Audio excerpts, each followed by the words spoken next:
Get hyped! It's 4 minutes past 10. Why do I say the time when I start? Because it sounds more like a radio station, which makes me feel cool. That's why. Taking you behind the curtain. Hello, everyone. Make sure that you are in a comfortable position, that you are feeling fairly relaxed, that you have a drink in your hand, and that you're being kind to yourself today. I'm a little tired, but it's okay. Welcome, one and all, to the Everything GM broadcast. I'm back! It's been a while. Did you miss me? Where last we were here seeing each other, I was playing Mass Effect, and we completed the main story. All we have left is to do a rival DLC, which is something that happens canonically, I think, just after the main game. It's something I've never actually done before, so that should be quite fun. But yes, the entire game, at least the base version, is complete, and my mic continues to be a problem here because it just hates me and doesn't want to screw itself in properly, which is just irritating. So it just kind of does this, and it's just super annoying that I just can move and I can fix it. It requires me taking something from downstairs up here, and that's not something I have the effort to do right now. Anyway, I hope you're feeling okay. Give me your mental health out of 10, your physical health out of 10. Give me all these things, and we shall relax a little bit with the sweet sounds of Pocket Bard. If you don't know what Pocket Bard is, it will be some of the in fact, it will be all of the background music that we do today. That will be that'll be it. It's going to be great. The background music that we play today will come from Pocket Bard. It will be fantastic. Everyone, yeah, let me know how your day has been going. I hope it's been okay. And if it hasn't been, that's okay. We're allowed bad days too. I'm cried 3 times today. It's okay to cry. Don't worry. Why did you cry? If you feel like talking about it. You don't have to. But crying 3 times is totally okay. When life gets you down, sometimes you need a good cry, and that's totally fine. It's just an explosion of emotion. Totally, totally normal. The last time I cried was at the end of Kenobi. Hyun and I just recently finished the Kenobi show, and I cried at the end of it. That was it. Yeah. Oh, and then I remember. We played Before Your Eyes. Mental health, grieving, guilt, the world is burning. That's a lot of stuff to cry about. I feel you. I feel you. Don't worry, your crying is totally normal and natural. That is a natural response to things. Crying is okay. You are okay. Let the mountain music calm you. We're gonna get into some music analysis today. And I can't remember what music analysis I said I would do last time. So I'm going to go back to another video. You're gonna hear my voice for a little while as I look and see what the last thing I said would be. So I think, yeah, let me see if I said anything else when I was there. Also, I'm nearly wearing the same shirt as I was that last week. Our TikTok video today is going to be a little lesson from Dr. Mick, which is really cool. I think that is something that we should all take to heart and listen to ourselves. So I'm gonna play that for you, and we're gonna talk about that, and then we're gonna do some music stuff. I think it was mine. Oh yeah, it was. Yeah. That's right. But if you have other stuff that's cool too, no, it's not. If I said I would do yours, I'll do yours. Yours, you are not. No. Don't undermine yourself. We'll do your track. Your requests are just as valuable as anyone else's.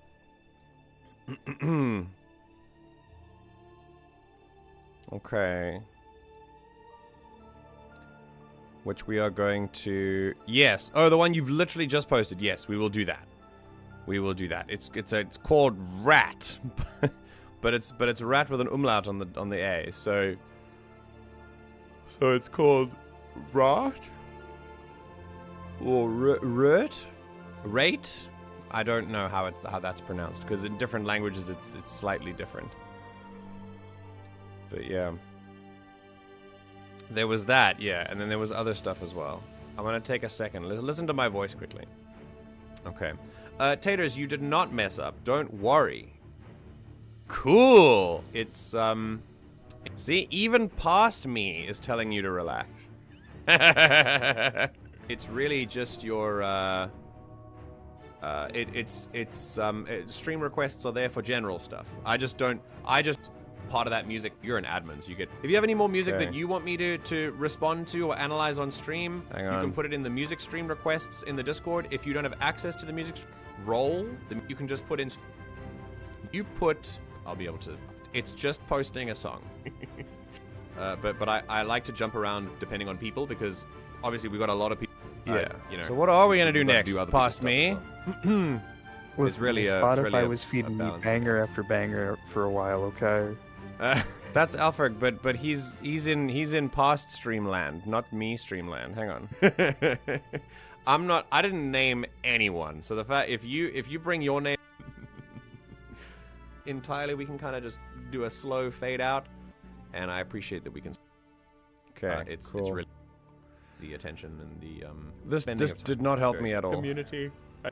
Go enjoy. Going to sleep. I have to. Yeah, that definitely did not help me. I guess we're gonna do Taters one, but then after that, I don't really know. So there you go. A wild cameo from me. You just named me. Yeah, it's Alfred. Yeah. What do you mean I named you? It is you. What else would I do?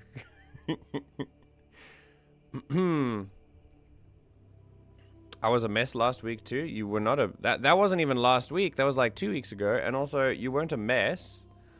And also, being a mess is not a problem. Just take a breath. It's okay. Past, you said I'm not naming anyone. Oh yes, no, I was just kidding. As in, I absolutely named you. Well, no. The joke was that you were talking about your requests, and then I said, oh, I didn't name anyone, but you said it, not me. You know.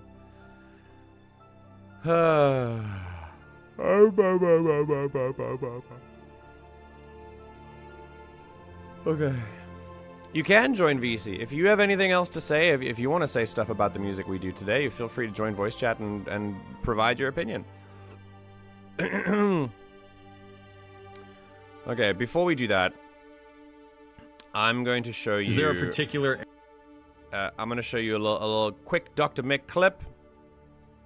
And then I'm going to tell you what it's... going to tell you what it means.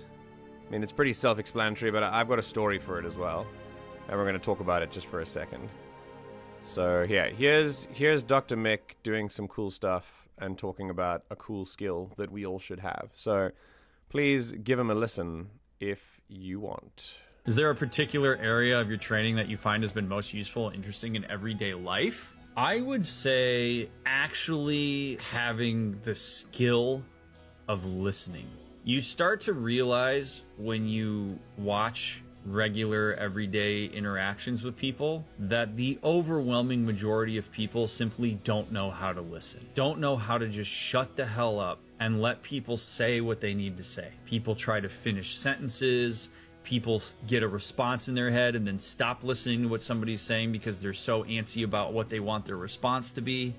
It is amazing what people will tell you, the way that they'll open up, the quality of your interactions if you just shut up and pay attention to what people are saying to you. It's one of the most basic skills of being a therapist, but truly it is a skill that everybody should get good at because you will have a much better time in your relationships if you do.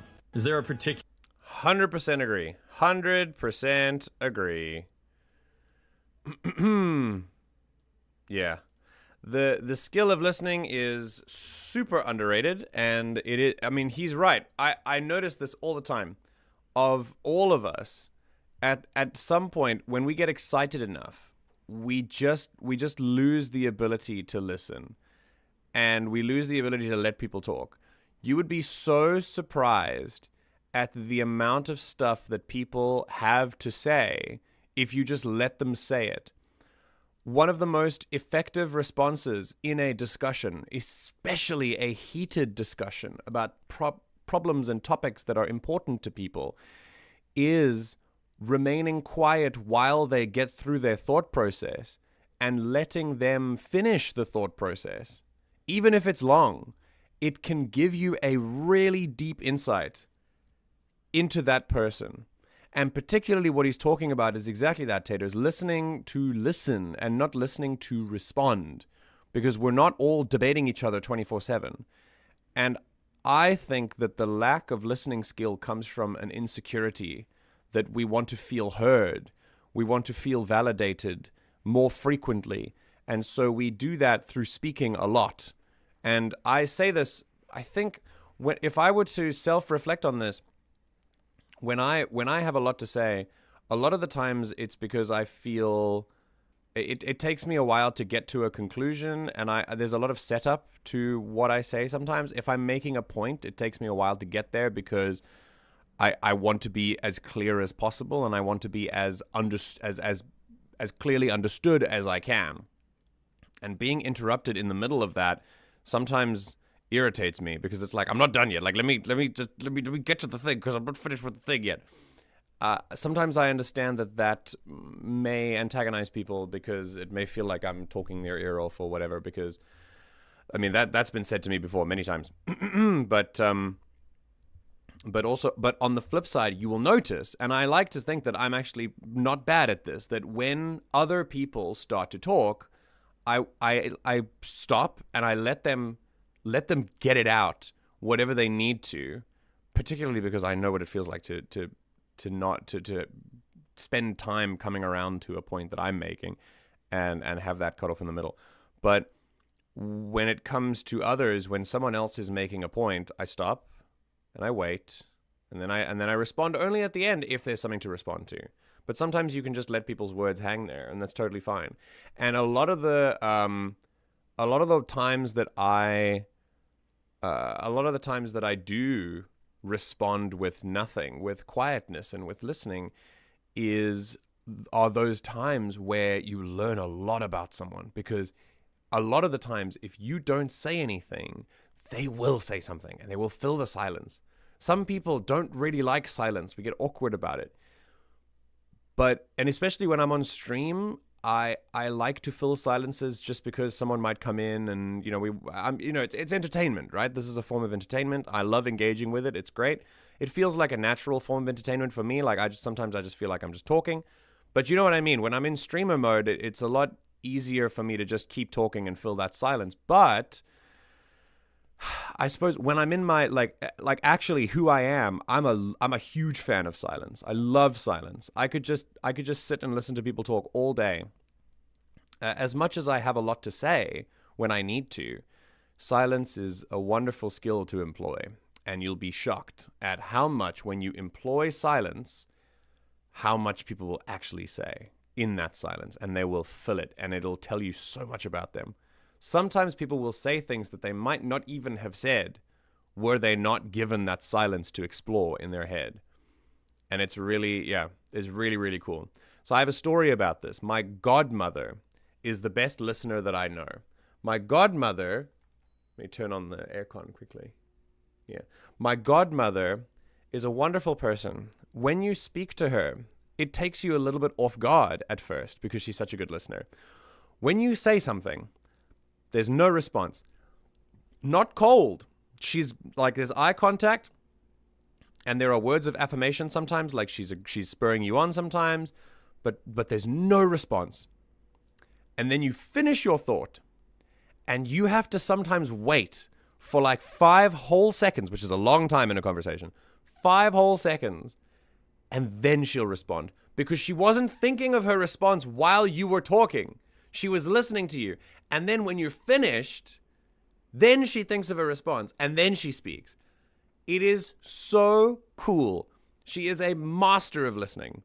And I love speaking to her as a result. She's like, we don't speak very often, but she's one of my favorite people to speak to because I know that she's listening. And it's wonderful. And you can really communicate that to people. So if you want to take something from this, from our pal Dr. Mick, and from me, listen. Learn to listen. And learn to let people sit in quietness. And think of your response when they're finished speaking rather than inside their speaking, because then you'll miss what they're actually doing, you know? We all suck at multitasking. The whole, like, only women can multitask. Like, we all do. We all suck at multitasking. So, yeah. Cool. There you go. Do listening.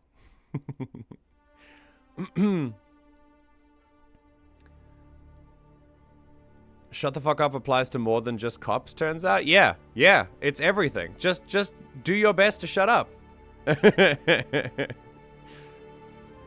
I have to consciously do that in fights. Like I said, when emotions are running high, particularly, it is a really good idea to just relax. Make yourself quiet in many ways, and people will tell you a lot. I was just gonna say, for me, it's definitely insecurity. Yeah, so see, I think that's my insecurity comes from my need to talk or take a long time to get to a point, rather. But that's different. So I talk a lot and I listen a lot. It just makes it feel sometimes like I'm not listening when I'm taking a while to get to a point. But that's just because it's my turn to speak, you know. And when I take a turn to speak, I've often been misunderstood. So I like to be fully understood when I speak, yeah. And maybe that does come from an insecurity, but I like the way that I am. So yeah, I don't think anyone can make me feel bad anymore for doing this. That might be an insecure response that I might have leaned into this because my brain was like, well, we get told that we're confusing and misunderstood, so therefore we should lean into it so that people can't hurt us with it. Maybe that was the response that my brain took, but either way, I'm satisfied where I am, so I guess it worked. My thoughts are long, my speech is even longer because of how many words I can process at a time. I'm not running on an octa-core processor, man. Yeah, exactly. Yeah, that's been said before many times. Yeah, you feel the same?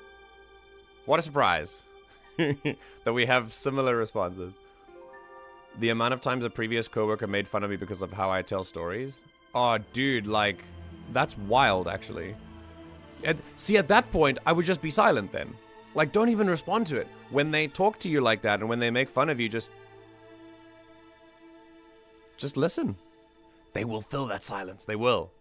Also, fill the silence, clicked a memory for me? Have you ever read Tuesdays with Maury? I have not. I have absolutely not. I'm only comfortable in silence with a few people. Again, insecurity. My spouse being quiet and present has let me unpack so many things I've never gotten through in my head. It helps. It helps. Especially with intimacy. And emotional vulnerability. It helps to be quiet. To be there and present, but without speaking, it helps. I've found that that's one of the best ways I can be there for people is when they are talking, I will just let them talk and get their thought process out when they need to. Having said that, it's like I said again, it's different. Like I try and work on it when I'm streaming as well, because streaming requires a little bit of a different kind of entertainment. But there is a there is a part I notice there are parts of myself when I watch back the VODs and I go, you should have listened better there, bud. You know, like that kind of vibe. I don't beat myself up for it. It's just an analysis and a critique, and I go, okay, do better to listen there in that moment. And it's especially when I'm doing analysis as well. Most of the time because I'm still working out a thought process and we're kind of just doing that together. But when it comes to someone else's emotional experience, that's a priority for me. My brain goes, okay, no, stop talking. And then we just listen. I think that's the priority. Mr. Alfred has actually developed a habit of saying, I'm not ignoring you, I'm just thinking, because of her indecisiveness. Yeah. I mean, it's good to communicate that, yeah. Tuesdays with Maury is a wonderful book. It's an autobiographical account of the author's time with a uni professor he'd hang out with every Tuesday after he found out the professor had ALS. Oh, interesting. Okay, that sounds like... Wow. That sounds like a sad story. That sounds like it's gonna end real sad. My grandpa, one of the reasons I cried today was like that. He always said he just loved watching people talk. I had a... Man, did we have the same family? On top of everything else, I had a grandfather who said the same thing. My other grandfather did not, but my dad's dad. Yeah, he loved the skill of listening. He always used to say as well, you can learn a lot by just not talking or not interrupting people. The opening scene with Mori is about how people are uncomfortable with silence. Okay, yeah. I've felt this way for a very long time. Yeah. I have definitely felt this way for a very long time. So yeah, be comfortable with silence. Like I said, on stream it's different because silence in a stream is boredom. But when people are talking about their experiences, definitely keep silent and listen. Yeah, we had the same grandpa, clearly. They all read the same handbook. Yeah.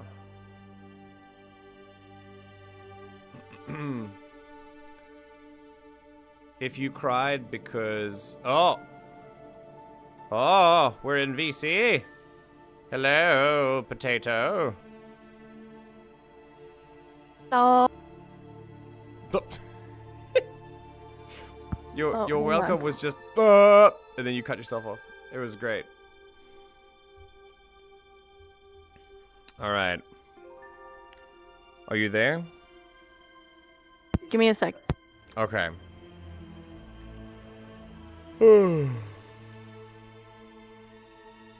I think we're gonna start with Taters' request, which is called Rat by Penelope Scott. I'm gonna look at it on YouTube. Penelope. Sorry. You joined me on Discord just as my stepson was like, how do I make macaroni? And I was like, okay, hang on. How do you make macaroni? That is the question. Also, how is your stepson? Well, and we've got lactose. He's pretty good. He's having a hard week, but Well, that sucks.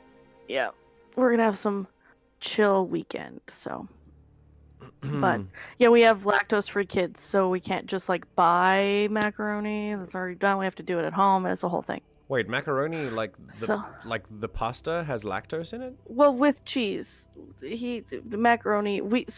Canadian thing maybe, but we always just call it macaroni when it's macaroni and cheese. Oh, like the instant meal. Okay. Yeah, no. For us, macaroni is the pasta shells. Katie. Like without the stuff. Yeah. So he's making macaroni and cheese, but we're lactose free, so it's extra steps. Right. Okay. Anyway. So you have to actually cook the macaroni like a normal person. Yeah, I have to like do things. Well, I don't, because now I'm on stream, wild. so I got out of making supper. Yay! Cool. Also, someone else who calls it supper. Yeah, we call it supper as well in South Africa. Yeah? Yeah. My grandma used to call lunch supper, which really confused me because I didn't know anybody else that did that. Yeah. It comes from the verb sup, which means like to sup something is like to sample it, like food, to sample food.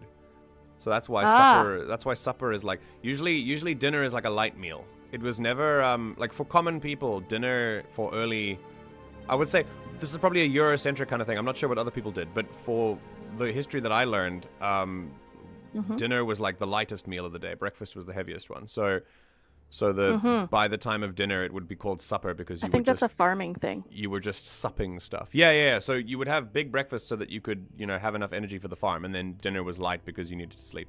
It was very cool. Yeah. And my grandma was raised on a farm, and they used to have big meal for breakfast, and then they would take a big meal to the field, and then they would just have like a small kind of almost snack, like a small sandwich or whatever, and then they also had like, if they were still hungry, they would have like a quick before bed like bowl of oatmeal or something. But their like last meal of the day was just tiny because they would get home and they'd be tired and they'd want to go to bed. So yeah, I think that might be a farmer thing. Very cool. Yeah, well, that's where shepherd's pie came from. I mean, I know that. Yeah, because they would because the potatoes on the top would keep it hot, and then they could take it to the field. That's very cool. Yeah. That's very cool. Potatoes are very good at keeping heat. Mac and cheese sounds I am wonderful very right now. hot all the time. I'm not talking about you. The potato that you... I'm not even getting... No. Just, anything I say about potatoes, you will just relate to yourself. So I'm going to just zip... It's been so long. You haven't had mac and cheese in a while. A good mac and cheese is amazing.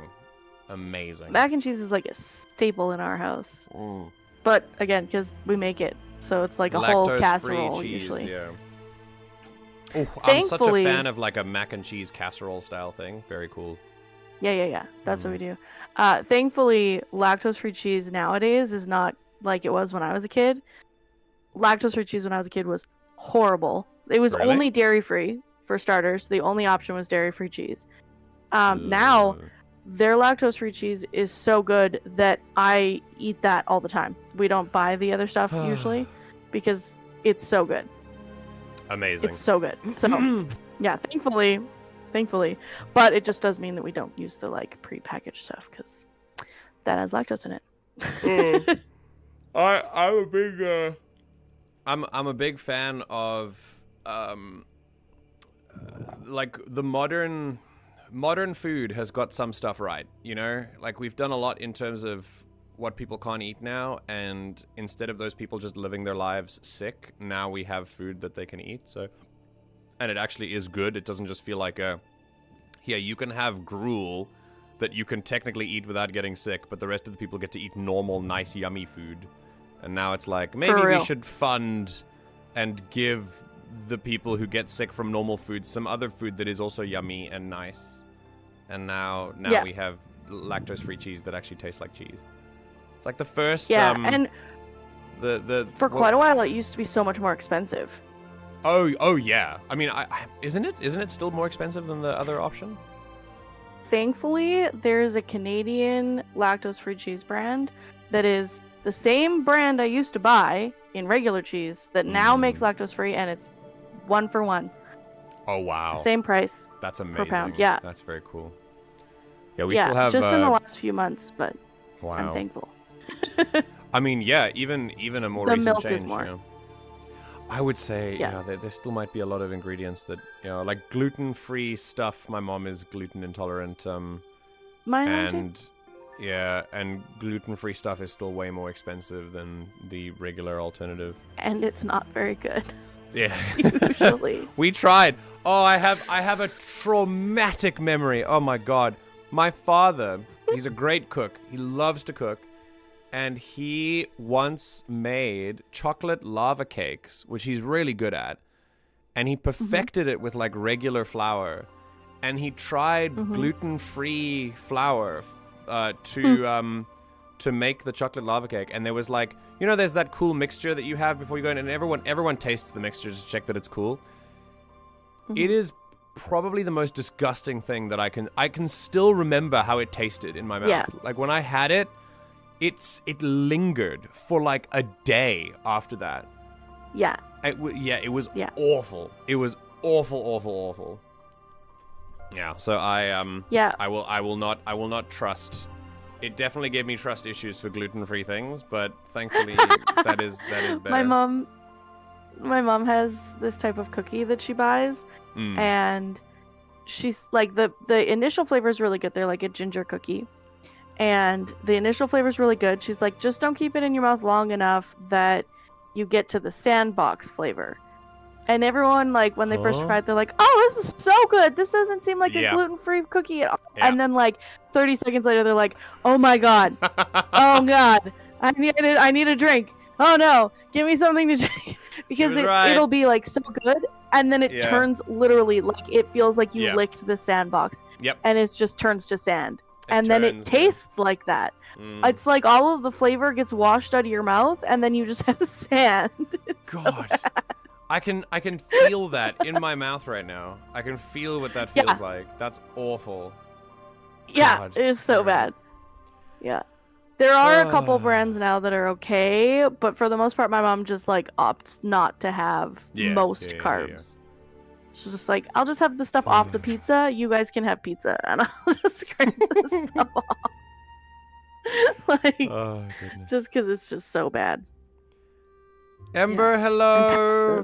You're joining. You're in the middle of a card game. You'll join soon. Okay, great. Well, we're gonna start. I think it's a good idea to start. We're gonna start with Rat by Penelope Scott. I don't really know what it's about, but I guess we'll see. I'm gonna go in without context, and then you can tell me context at the end if you feel like you have any extra. Because as we know, I will say, I'm pretty sure they're swears. Okay, well that's fine. There's a Just language warning if keep that you in mind. feel sensitive today, but don't worry about it because Yeah, we are get a the fuck up. No, mature I'm just kidding. stream, and we yeah, fuck off. If you can't handle it, just Just stop being so fucking whiny. No, I'm just kidding. Did you say white? Whiny. I mean, stop being so white, one for man. one. Yeah. Pretty similar. Yeah, so I think if I know anyone who posts about stuff in the music request chat, it usually comes accompanied with like a couple of paragraphs of context. So if you have any context to give, then feel free. But for now, I think I'll listen to it blind and then we'll get there. Yeah, just give her Just- and let me know. Just give her? Huh? This is a Canadian thing. What does that mean? Sometimes I say things that are so Canadian. Give her bud. It's just like go ahead. Like give it a shot? Yeah. Just full bore, go for it. Just give And her. then Fucking yeah. hell. Yeah. You're such I a ju- confusing people, honestly. listen. Sometimes the Canadian slips out. I'm sorry. They're having pasta and you didn't say anything about that. So You didn't say pasta. You said macaroni. It's macaroni. You didn't say pasta. Now you have. Now I must ridicule you. Someone's never Okay. watched Letterkenny? No, I don't know what that is. And I'm from a different part of the world. I don't know if you guys know that, but I'm on the other side of the planet, and even further so since I moved to Korea. All right. Anyway, this is a lyric video, so we'll actually be able to see the lyrics as well. But this is Penelope Scott by Excellent. Rat, and as long as you- I can, I will stream on Discord as well, so you can get this live. thank you. And as 'Cause long otherwise as I I, can't yeah. As long as I am, as long as I am not struck with copyright, I want to try and listen to the. My original music analysis is from listening to songs the whole way through.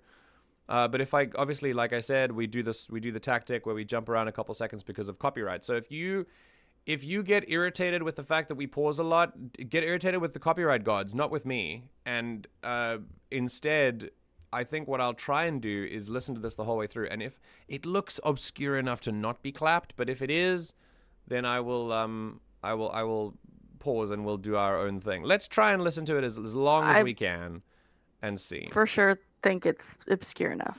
Okay, here we go. Oh my I god. come from scientists and atheists and white men who kill God. They make technology high quality, complex, physiological experiments and sacrilege in the name of public good. They taught me everything, just like a daddy should. And you were beautiful and vulnerable and power and success. Goddamn, I fell for you. Your flamethrowers, your tunnels, and your tech. Oh I my studied god. code because I wanted to do something great like you. And the real tragedy is half of it was true. But we've been fucking mean. We're elitist. We're as flawed as any church. And this faux red West Coast dogma has a higher fucking net worth. I bit the apple cause I trusted you. It tastes like Thomas Malthus. Your proposal is immodest and insane. And I hope someday Summers rides her fucking train. I loved you, I loved you, I loved you, it's true. I wanted to be you and do what you do. I lived here, I loved here, I thought it was true. I feel so nice. stupid and so used. Cool chord progression there. I feel so used. I was your baby, your firstborn, the hot girl in your comp sci class. And I was Darwin's prep school dream, bred, born, and raised to kick your ass. I fell for circuit boards, rocket ships, pictures of the stars. If you could only be what you pretend you are. When I said take me to the moon, I never meant take me alone. I thought if mankind toured the sky, it meant that all of us could go. But I don't want to see the stars if they're just one more piece of land for us to colonize, for us to turn to sand. Cause Preach. we're so fucking mean, we're so elitist, we're as fucked as any church. And this bullshit West Coast dogma has a higher fucking net worth. I bit the apple cause I loved you. And why would you lie? And then I realized you're just as naive as I am. Oh, you're so traumatized, it makes me want to cry. You dumb bitch, I loved you, I loved you, I loved you, it's true. I wanted to be you and do what you do. I lived here, I loved here, I bought it, it's true. I'm so embarrassed, I feel abused. Well, 'Cause you I are. don't want to eat the rich, I'd have to eat my heroes first. And my Whoa! sins paid by blood, I'm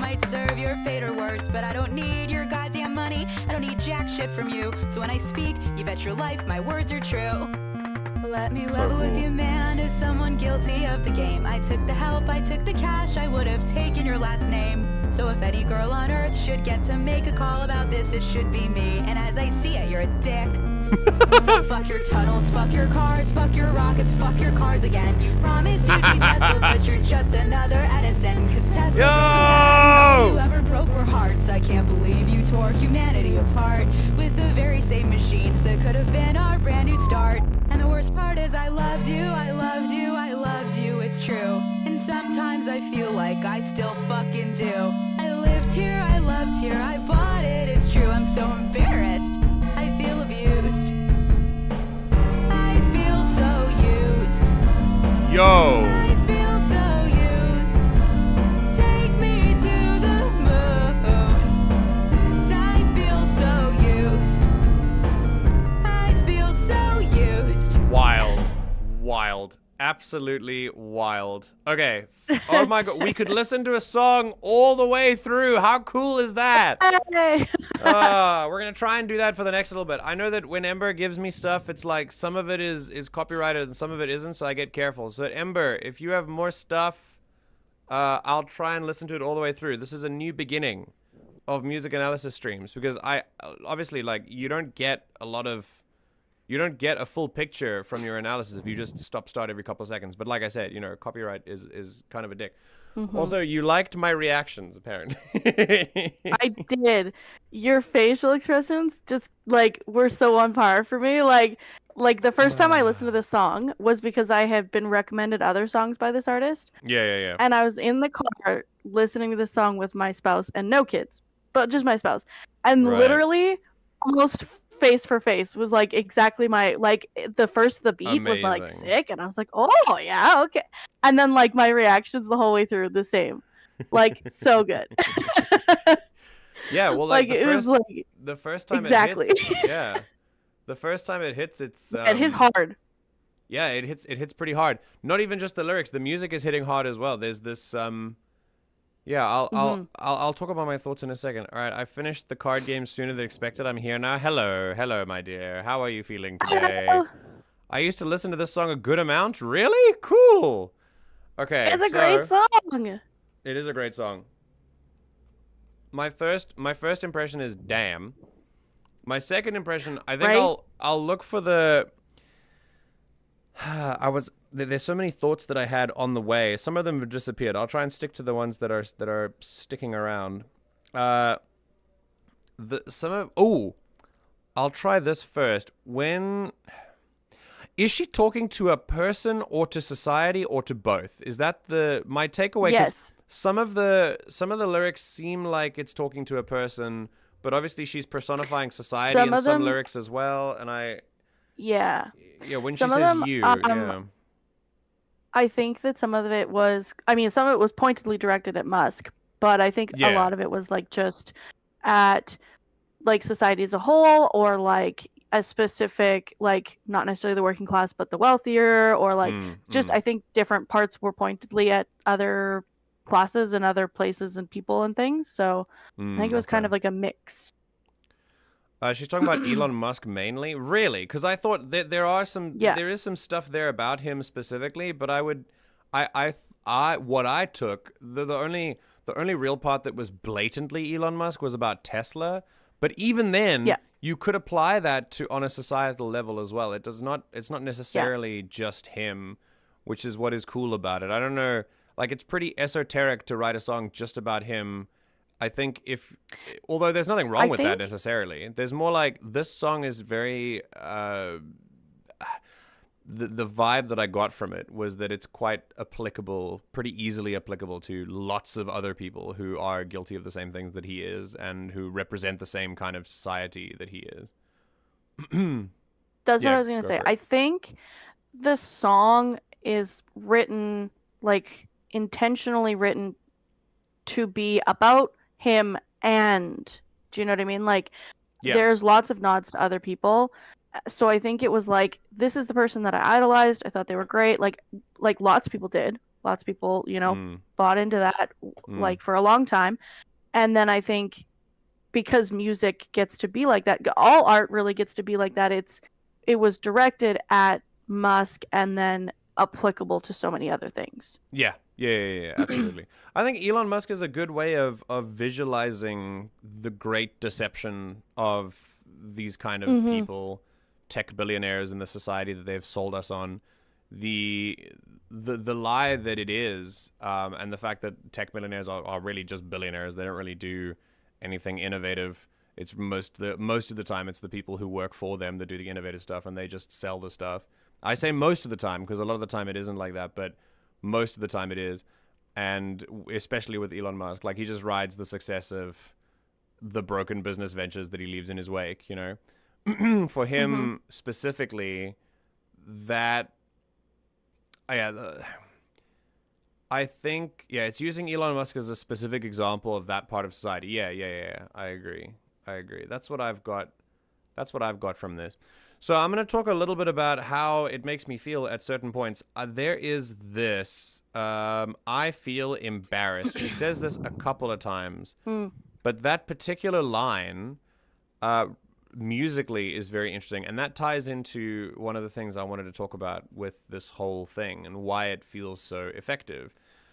It feels like almost like poetry put into a song. There's a melody to it, but it's mainly about the words. Obviously, that's the main focus. But here, I want you to listen to how she says, I'm so embarrassed, and it'll give you a key into how to say It is true, I'm so embarrassed.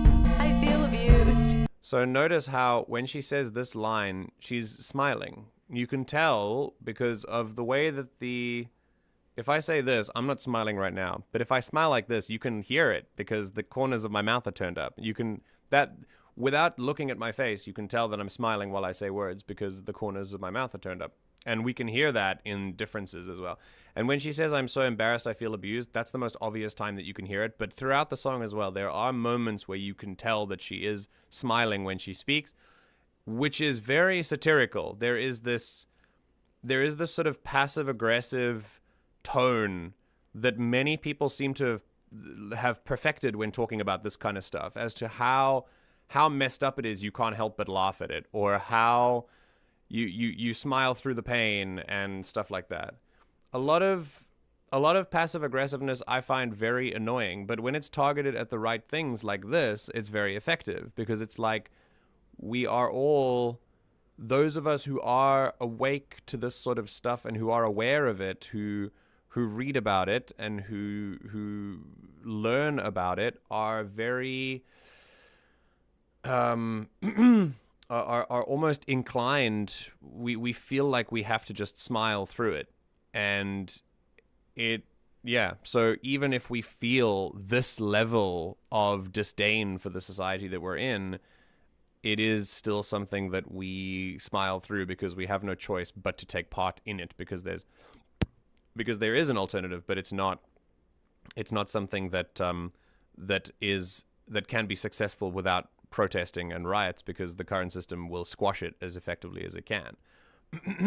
So this is and all of that is just come through the tone of voice. So and this is what I want to talk about mainly, is the tone of voice throughout this song is very recitative. A recit in short for music nerds, or a recitativo in Italian, is a style of music that is more spoken than sung. Basically, the traditional form of a recit is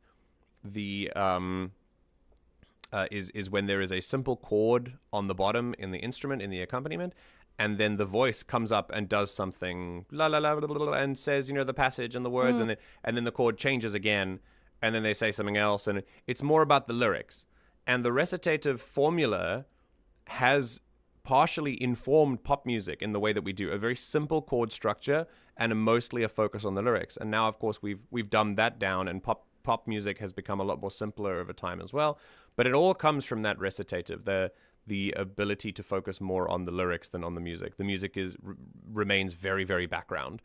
Still, here in this song, you can feel the music reinforcing what's going on here. How does it do that? In a couple ways. First, rhythmically, the bass line kind of reminds me of the ever marching on of a society, specifically the one that she is talking about in the song.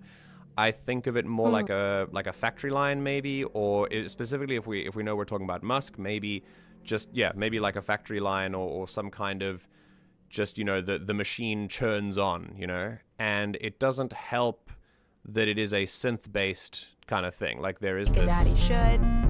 And you were beautiful and vulnerable. Like that constant cycling is very much a strap in, like you're along for the ride whether you like it or not, and a lot of music uses that sort of pace and that sort of fast rhythm and beat to bring your brain along for a ride, in not an entirely 100% comfortable way, which I think is the intention of this piece.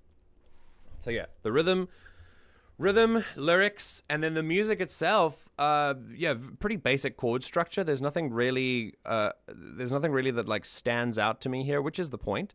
But there was one that made me kind of that made me interested here. Here. I thought it was true. I feel There we go. Perfect timing. So that is a very common borrowed chord. what you do. I lived here, I loved here. I thought it was true. I feel That chord is very borrowed. When I say borrowed chord, I mean we're in a key. So let's say we're in like A minor or B flat major or whatever key you decide to be in. A borrowed chord takes a chord from another key, usually related to the original key, and uses that to move into another chord in the original key that could also be part of the key that you borrowed it from. I'm going to show this practically on the piano so that we're not confused by my words. Let's go to a virtual piano quickly. I wonder if was this the one that I went to? Yeah, this is the one that doesn't make me pay for things. Okay, so here... the other song I love by her is American Healthcare, similar vibe. I mean, if the name is American Healthcare, I do feel like I understand this artist from just like a couple of songs, like what they're about. the from Taters makes me think they're taking notes. No, okay, the from Taters is 100% just like, yes, that's what I was thinking. I was going to say that, and then you said it, so I didn't need to say it. No, for sure. Like, I would unmute to say something, and then you would say it. And I was like, okay, yes, I concur. So, okay, so if we have, like, if we find the key here, hang on. I loved you, it's true. I wanted to be you and do what... So it's... There. So we're in B flat. We are in B flat major. But let's say if we go... Now, I wish I could go... You know what? Oh, man. I wish I could go across to the piano. I mean, I could. But I don't know if you would hear me, because it's far away. You know what I mean? Decisions. I don't know. Yeah. You're not set up for it. Let me turn the gain up and see. You know what? Yeah. I'm gonna show you how chords work very quickly. I'm gonna play it on the piano. So hang on. Oh my god. Okay, you can hear me. Oh god, yeah, this is wild. Oh, you can hear like cars hooting outside and everything. Okay. All right, so I don't know if this can still be heard. I'm gonna move this away so that you can kind of. Okay, I'm still here. You guys can hear me, right? Yep. Okay, I can hear that yep as well. Okay. All right, so awesome. So if I'm here, hang on. I'm gonna play the piano for a little bit, and then you tell me if you can hear me. So. Okay. Oh yeah. Yes, definitely. We can hear that. Thumbs up. How was that? Could you hear it? Yes. Okay, cool. And it wasn't like. Yes, we could hear it. Was it too loud or too soft or anything like that? Quite loud. Oh, it was quite but loud. Not too loud, I don't think. Okay, cool. I have headphones, so I just. All right. Well, it's up to you guys. I'm fine. So yeah. Me finally figuring out MJ's secret to finding the note is just humming. Well, yeah. I have like out of practice perfect pitch. That's the key. Just to have perfect pitch, but never use it, so that you just have to kind of hum around to try and find it. What I try and find is the tonic, which is the first note in the chord. Anyway, we're gonna go to the piano quickly, and I'm gonna show you how chords work. Okay, so you should still be able to hear me from here, which is kind of wild because I can't see anything over there. But basically, with chords, if we're in B flat major over here. So that's B flat, and we know that this thing is in B flat. So, and this is the basic chord structure. So it's so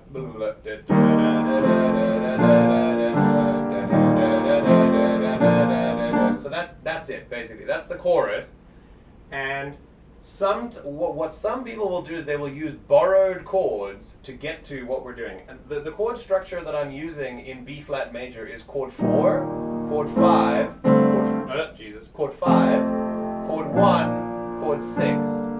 And all that I'm doing is going,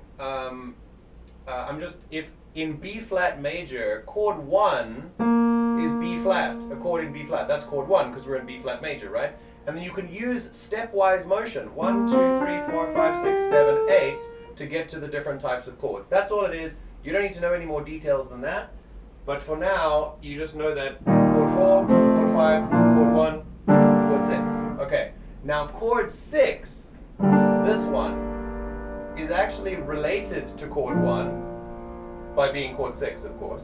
But it's also its own key. If we take another chord from that key, which is now G minor, that one, and we take a chord from that key, we can make it very interesting. So we start now, instead of 4, 5, 1, 6, we go from this. We go 4, 5, and then chord 2, and then back to chord 6. So still in B flat major, and here's where the borrowed chord comes in. You can go chord 4, chord 5, and then... Cool! That's the borrowed chord. So this chord, that chord, does not belong to the original key. It belongs to this key. But this chord belongs to this key. So it's kind of like, it's a borrowed, what we mean by borrowed chord is that it exists in another key so that we can relate the key to the original key. It sounds very complicated, but that's because I'm not showing you. You have to listen to it. So let me play it again without me speaking, and you'll kind of know what I'm talking about. So.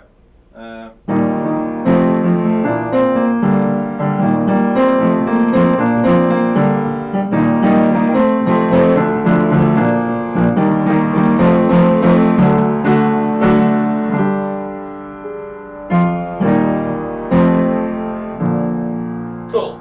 And that's basically it. I'm coming back. Don't know if you heard any of that. All of it. Okay, cool. I heard all of it. Okay, awesome. Let me turn that back down. Very cool. Oh, thanks, microphone. That was excellent of you. Okay, now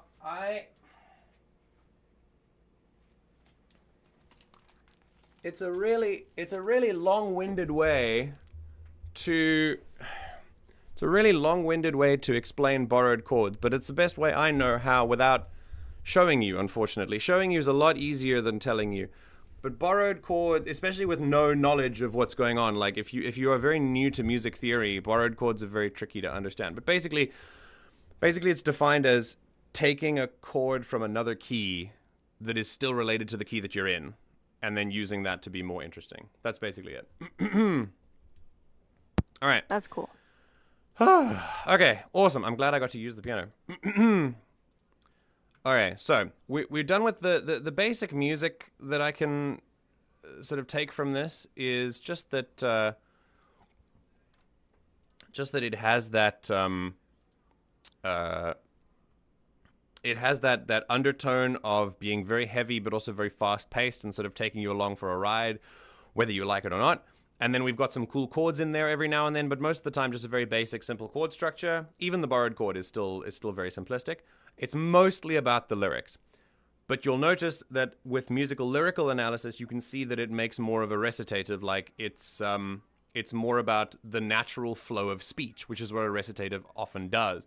Instead of following the musical rhythm that is given in the song already, you'll notice that this speech turns into natural speech. These lyrics turn into natural speech at many places, especially with like, I'm so embarrassed and whatever. But the other, you can find there are many points in the song where the rhythm preempts the rest of the music. So here, I'll point it out when it happens. Here, let's see. Coast Dogma has a higher fucking net worth. I bid the... There, that one. Immediately. So she's already, instead of strictly sticking to a melody, she's letting the end of her sentences just kind of turn into normal speech. And not really obey the natural rhythm of the of the music itself, which is it's good. It's not a bad thing. It's a very good thing. It's very effective. Yeah, well, cause I trusted you. It tastes like Thomas Malthus. Your proposal is immodest and insane. And I hope someday Summers rides her fucking train. I loved you, I loved you, I loved you, it's true. I wanted to be you and do what you do. Still following. I lived here, I loved here, I thought it was true. I feel so stupid and so used. See, there we go. So now she turns it into sort of natural speech for a second. And yeah, that's a very natural thing for a recitative to do. I feel so used. I was your... Yeah, and you'll find not even just melodically, but also rhythmically, she will disobey, quote unquote, the rhythm of the song, so that the words can have more meaning. It's a very musical style of singing, and when I say musical, I mean musical as opposed to opera, like theater musical type of thing. Musical singing is very lyric heavy, very lyrically focused. So if you were to sing in an operatic style, it would be more melodically focused. It's less about the lyrics and more about like your tone and your voice itself. But with musical singing, it's more about the lyrics. And so you'll find a lot of people take rhythmic, what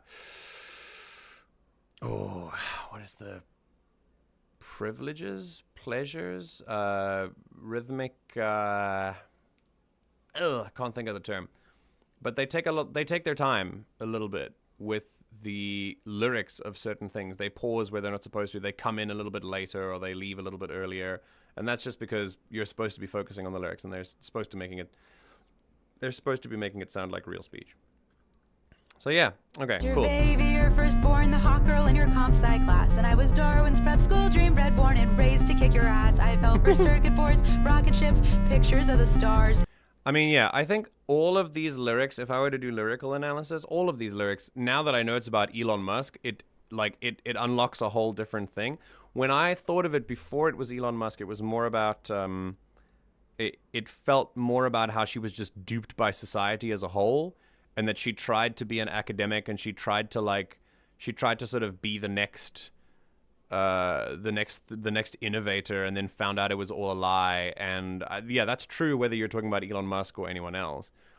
But now that it is about Elon Musk specifically, I understand for sure. And it is representative of what Taters was talking about earlier, about how the wave of Elon Musk fans thankfully has diminished over time.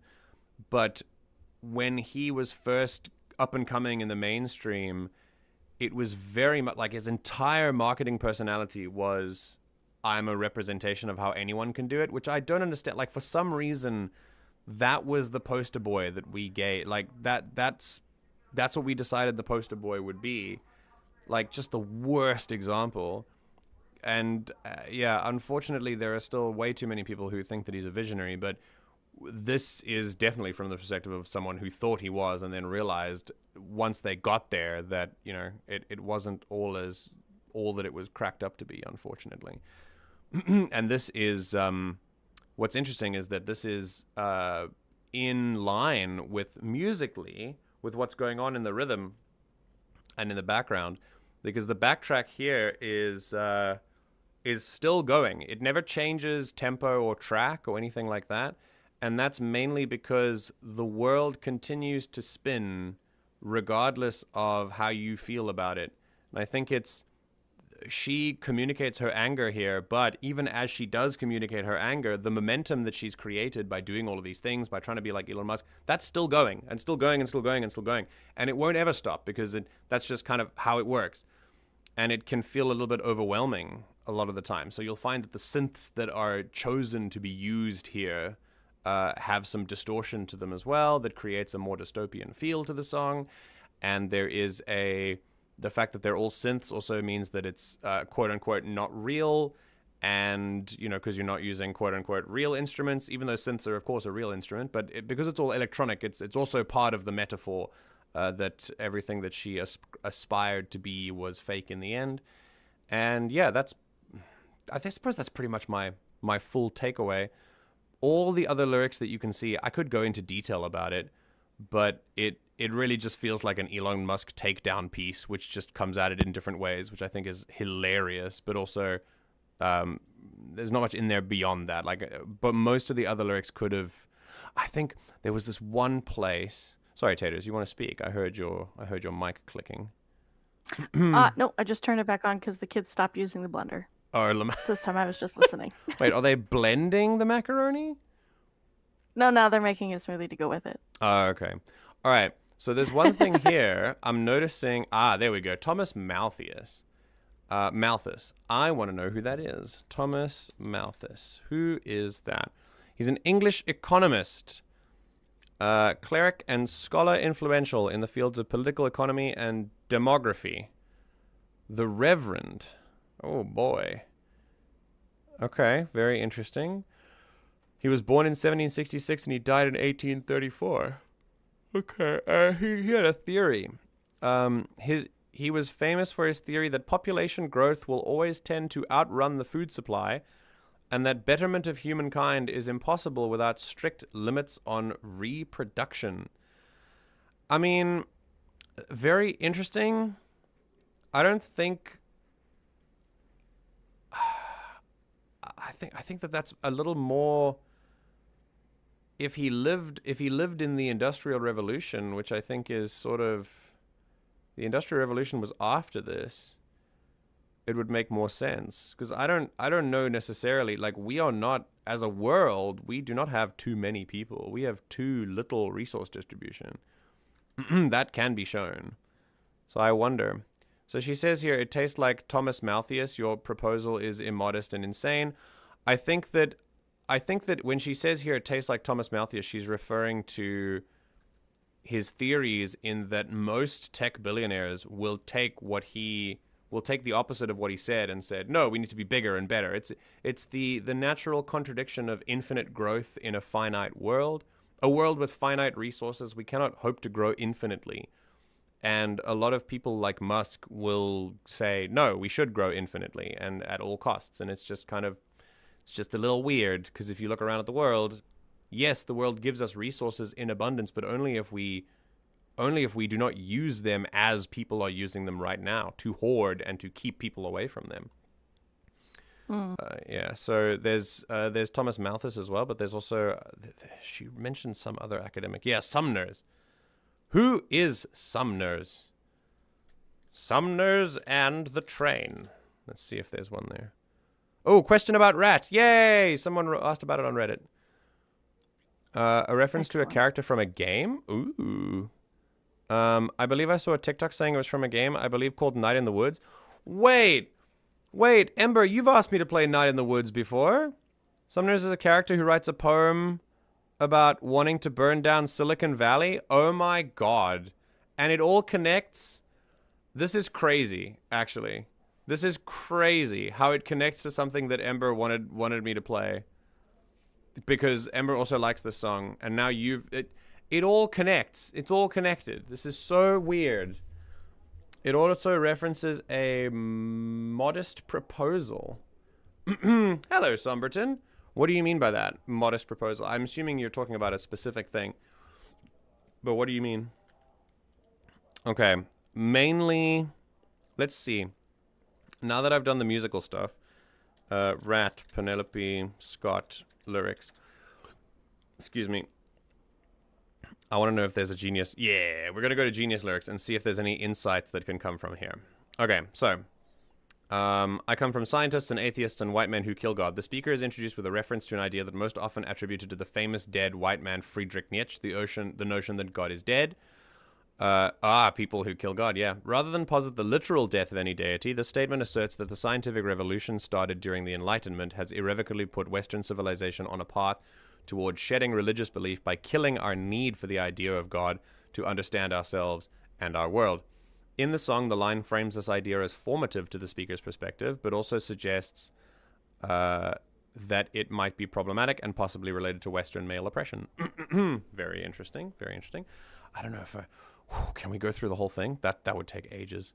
But yeah, if you want to go to Genius Lyrics and find out all of this, they're very interesting. This is my go-to website for lyrics. It's really, really good. It's a satirical essay that proposes eating babies by Jonathan Swift. The line, "Your proposal is immodest," I assume is a reference to it. Let's go find out. Yeah, because, I mean, this makes sense. Hang on. I don't want to eat.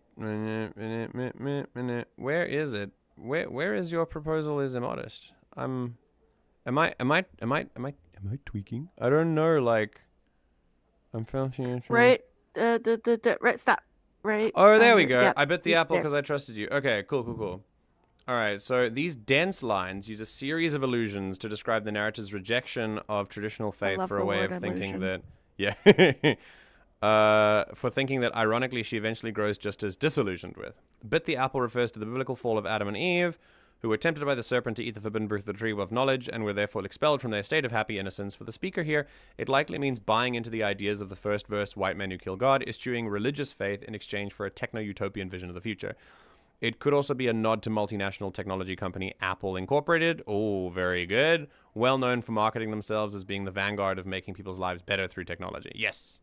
Scott's next two references reflect the darker side of what can happen when traditional morality is abandoned for pure rationalism without first addressing the inequalities in society. English economist and Anglican cleric Thomas Robert Malthus' in 1798 book, An Essay on the Principal Population, argued that endeavoring to feed the poor is futile because providing food for starving people will just cause their population to increase. This turned out to be incorrect. Oh, so he was an asshole. Very cool. Very cool. See, I read his most famous quote, and without doing any more research, which is probably bad of me, I already thought, this guy sounds like an asshole. And it turns out, maybe he was. His ideas were used to combat efforts to provide assistance to the poor throughout the British Empire, justifying brutal policies and widespread suffering. Okay, so he was an asshole then. Great. Woof. Your proposal is immodest. Somerton, you were correct, is a nod to a famous satirical essay meant to criticize the callousness of thinkers like Malthus. Jonathan Swift's A Modest Proposal for Preventing the Children of Poor People from Being a Burden of Their Parents or Country and for Making them Beneficial to the Public, commonly known as A Modest Proposal, the 1729 essay proposes that the impoverished Irish might ease their suffering by selling their children as food to the rich. That would definitely prevent poor people from being a burden on society. That's a brilliant two lines. And these are just 2 lines. Jesus. 2 lines. That's crazy. Yeah. Absolutely crazy. I will also point out that at one point, I was your baby, your firstborn. Musk's firstborn died of SIDS, and his other firstborn has Oh shit. Really? stopped talking to him completely, is completely separated themselves, and they're trans. Oh, I know about that. Yeah. So both of those could be the reference there. Oh my god. Either one of them. Yeah, that's crazy. This is it doesn't look like it's related to Elon Musk's kids at all, I think. Well, let's see. She mentioned earlier about her daddy and how she ascended from scientist and atheist, which leads us to believe her father is possibly in the STEM field. If so, he likely had a lot of hope about her success in the sciences, especially since she's the eldest child.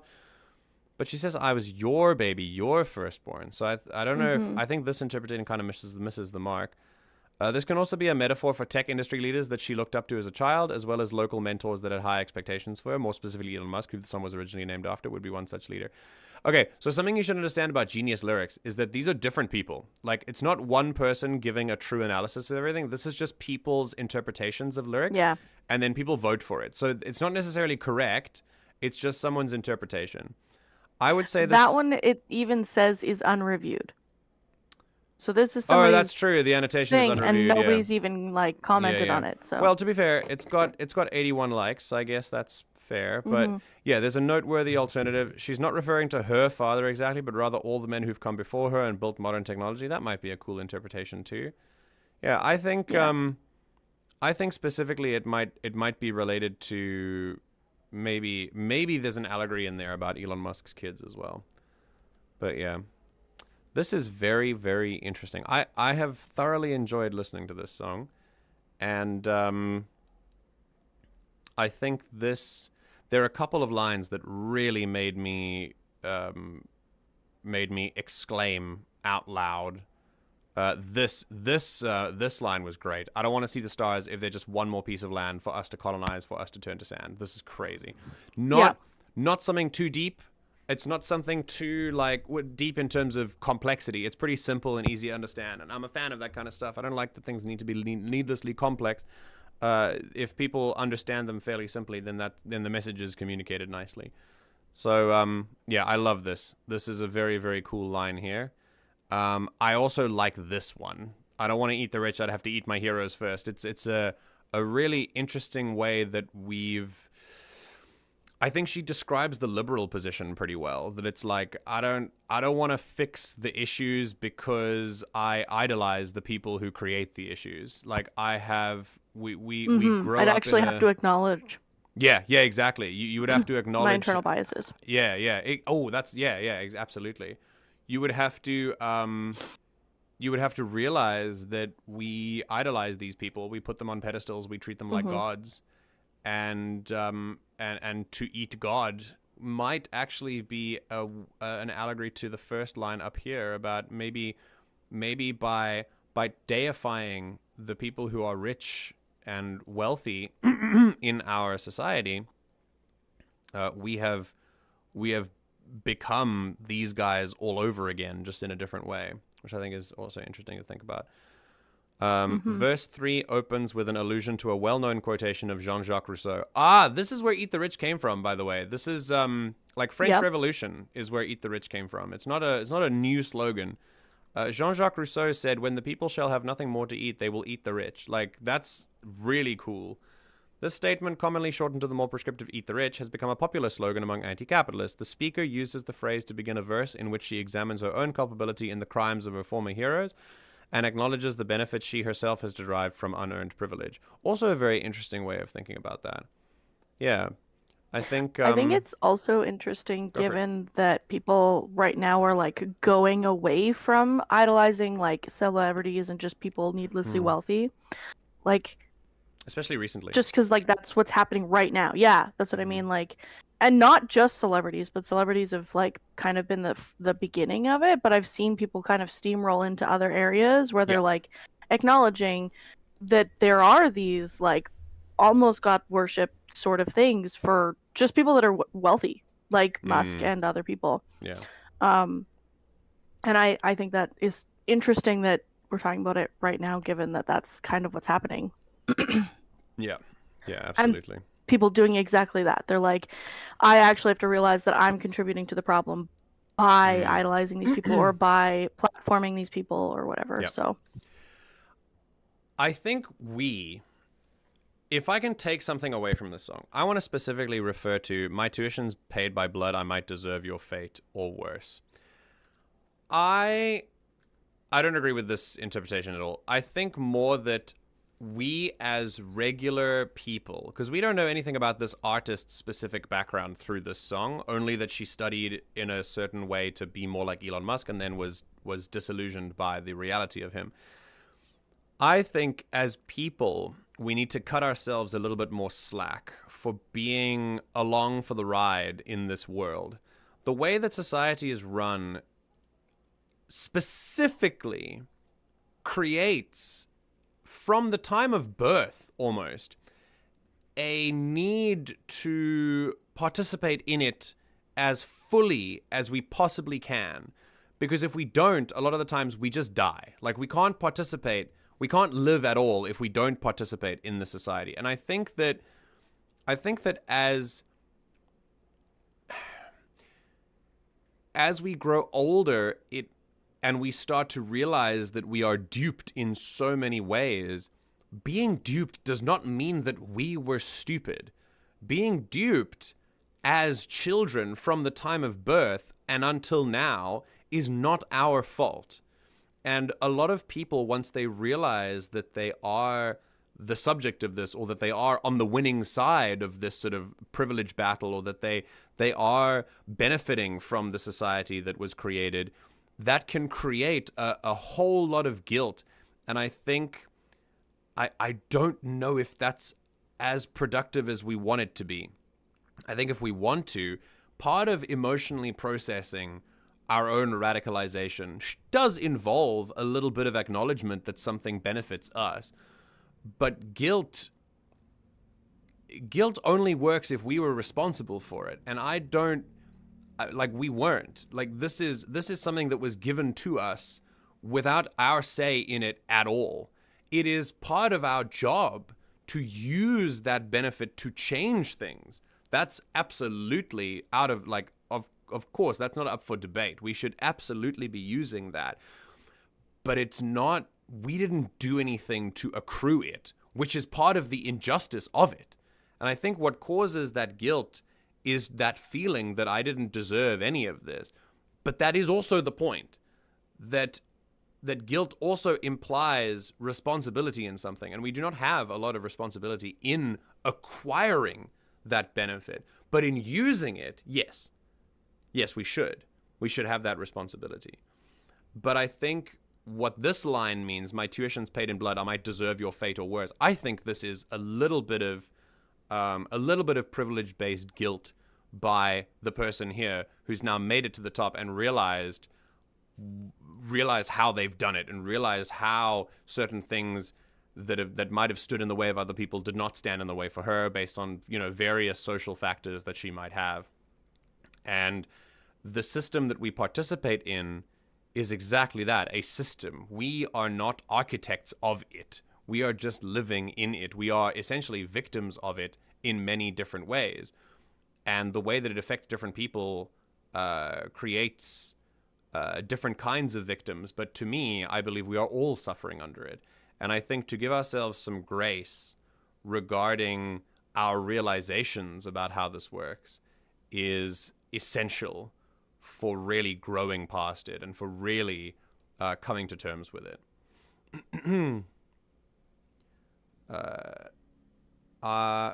Maybe they worked as a part-time assassin while going to school. Yes, and also the beauty of interpretation is that we can also interpret that line exactly like that.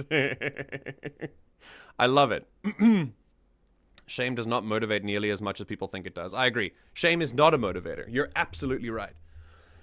In fact, a lot of the time, shame keeps people from doing anything, because if you feel enough shame, you'll just freeze, because anything you do will make you feel like, I'm doing this with unearned money, or I'm doing this with unearned privilege, and then it stops you from doing that as well. Shame and guilt does not motivate nearly as much as the other stuff, the more constructive stuff. Fully hit the nail on the head for me. I have so much guilt, and I've been swimming in it, trying to unpack it for a decade or so.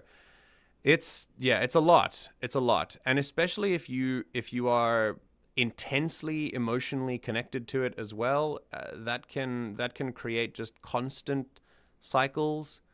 It's not easy to break out of, but I would still say that it is essential to do so. It is essential. If you want to be the help that you wish that you could be, then that's got to come first. That breaking out of that guilt has got to come first. It also comes with people thinking acknowledging your privilege means feeling bad about having privilege, where they either do or start fighting back about it and start saying they don't have privilege and stuff. Yeah, it's just it becomes really messy, right? Like you said, it's a lot and I would say that this kind of guilt is the first response to something like this. But being the first implies there's so much more ground left to cover. So get through that and get to the next bits of ground, so that we can actually start helping and actually start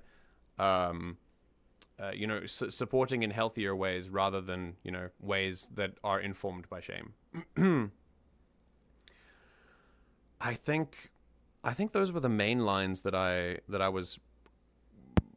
connected to. But this was funny. Fuck your tunnels, fuck your cars, fuck your rockets, fuck your cars again. Just one more time, because they are awful cars. Yeah. I think my favorite reaction from you was you promised to be Tesla, but you're just another Edison. Woo, yeah. That was the only one. From the rest of it is not directly about Musk, but this one was. So that's what made me think like, oh damn, this is like definitely Elon Musk. Like, yeah, this is very cool. Very, very cool. Yeah. I think if it had the name that Ember was saying, like it used to be called elongated muskrat, it was a little bit more on the nose. I didn't know by the name, so that's really interesting. That's hilarious. I think this word rat, this R is a very it's a very special kind of R. But this A with the double dots about it, if this is a song about Elon Musk, I think this comes from the fact that he names his kids very weird, like very weird names. And this might be an allusion to that. Very cool. Very cool. I was raised to have a lot of guilt in like everything, so it's tough, you know? Yep. Guilt is... No, I know.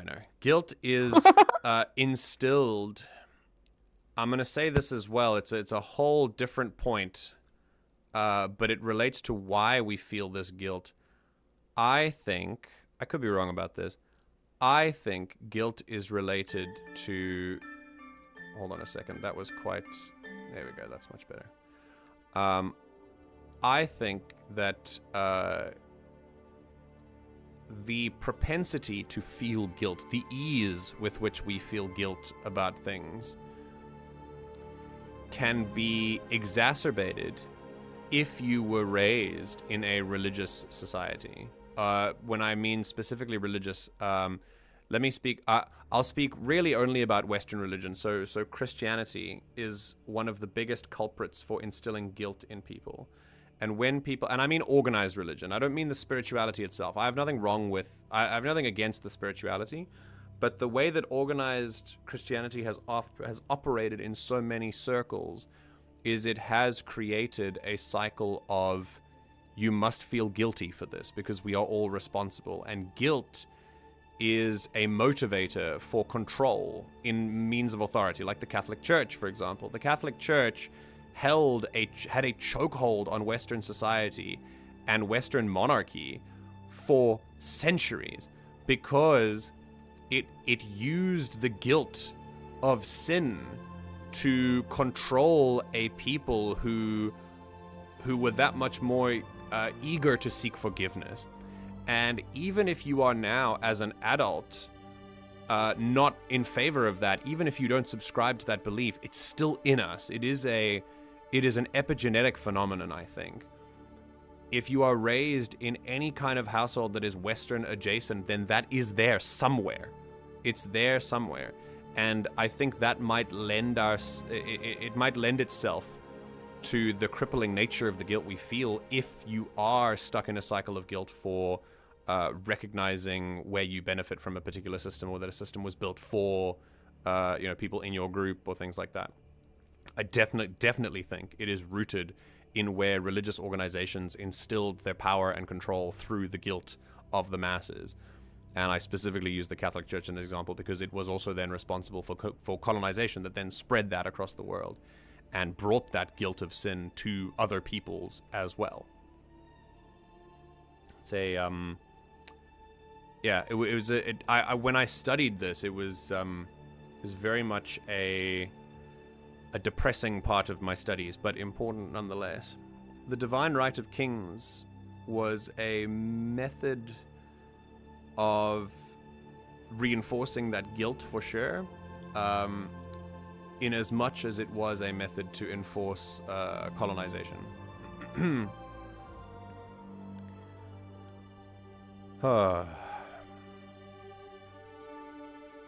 Okay.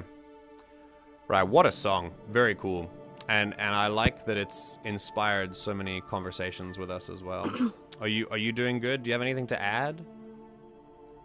I'm good. I'm also eating. That's why I keep muting and unmuting. Oh, okay, okay. I don't want to feel like I'm cutting you off from saying something by taking up all the Nope. space, but if you want to say something, you can just say it.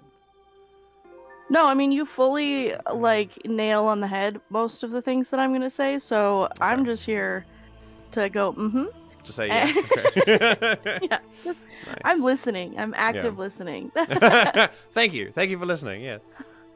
Practicing what I learned earlier in the stream. Very good. Very good.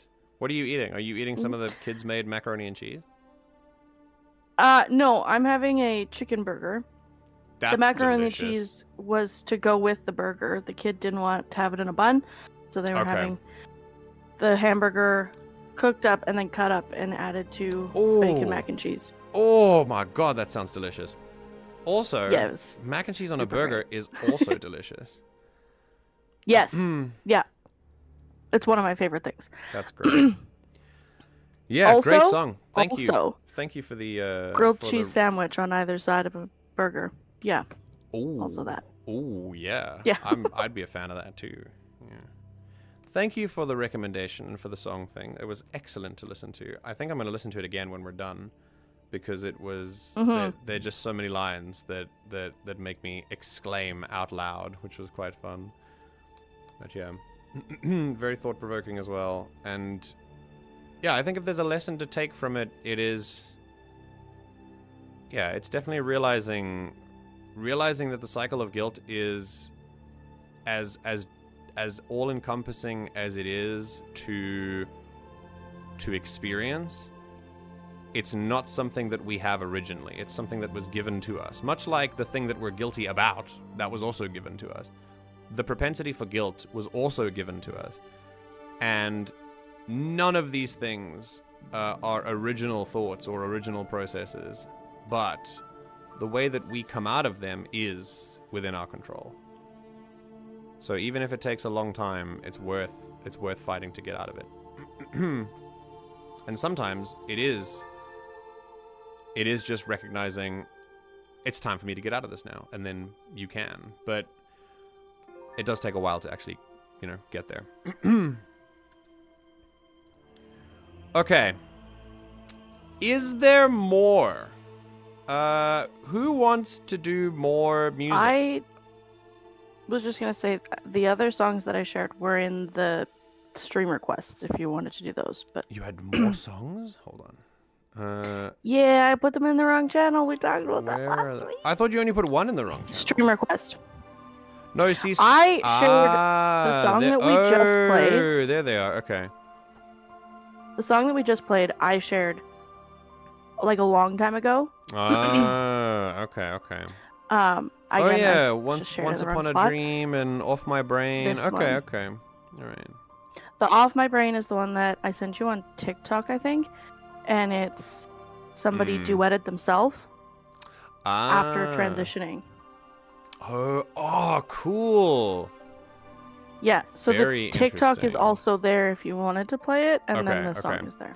All right, so what I'm going to do is usually when we do music analysis, I do one from each person, so next time I think we'll do this Totally one. cool. But I like to give each person's requests some equal distribution. So we're going to go to the next one.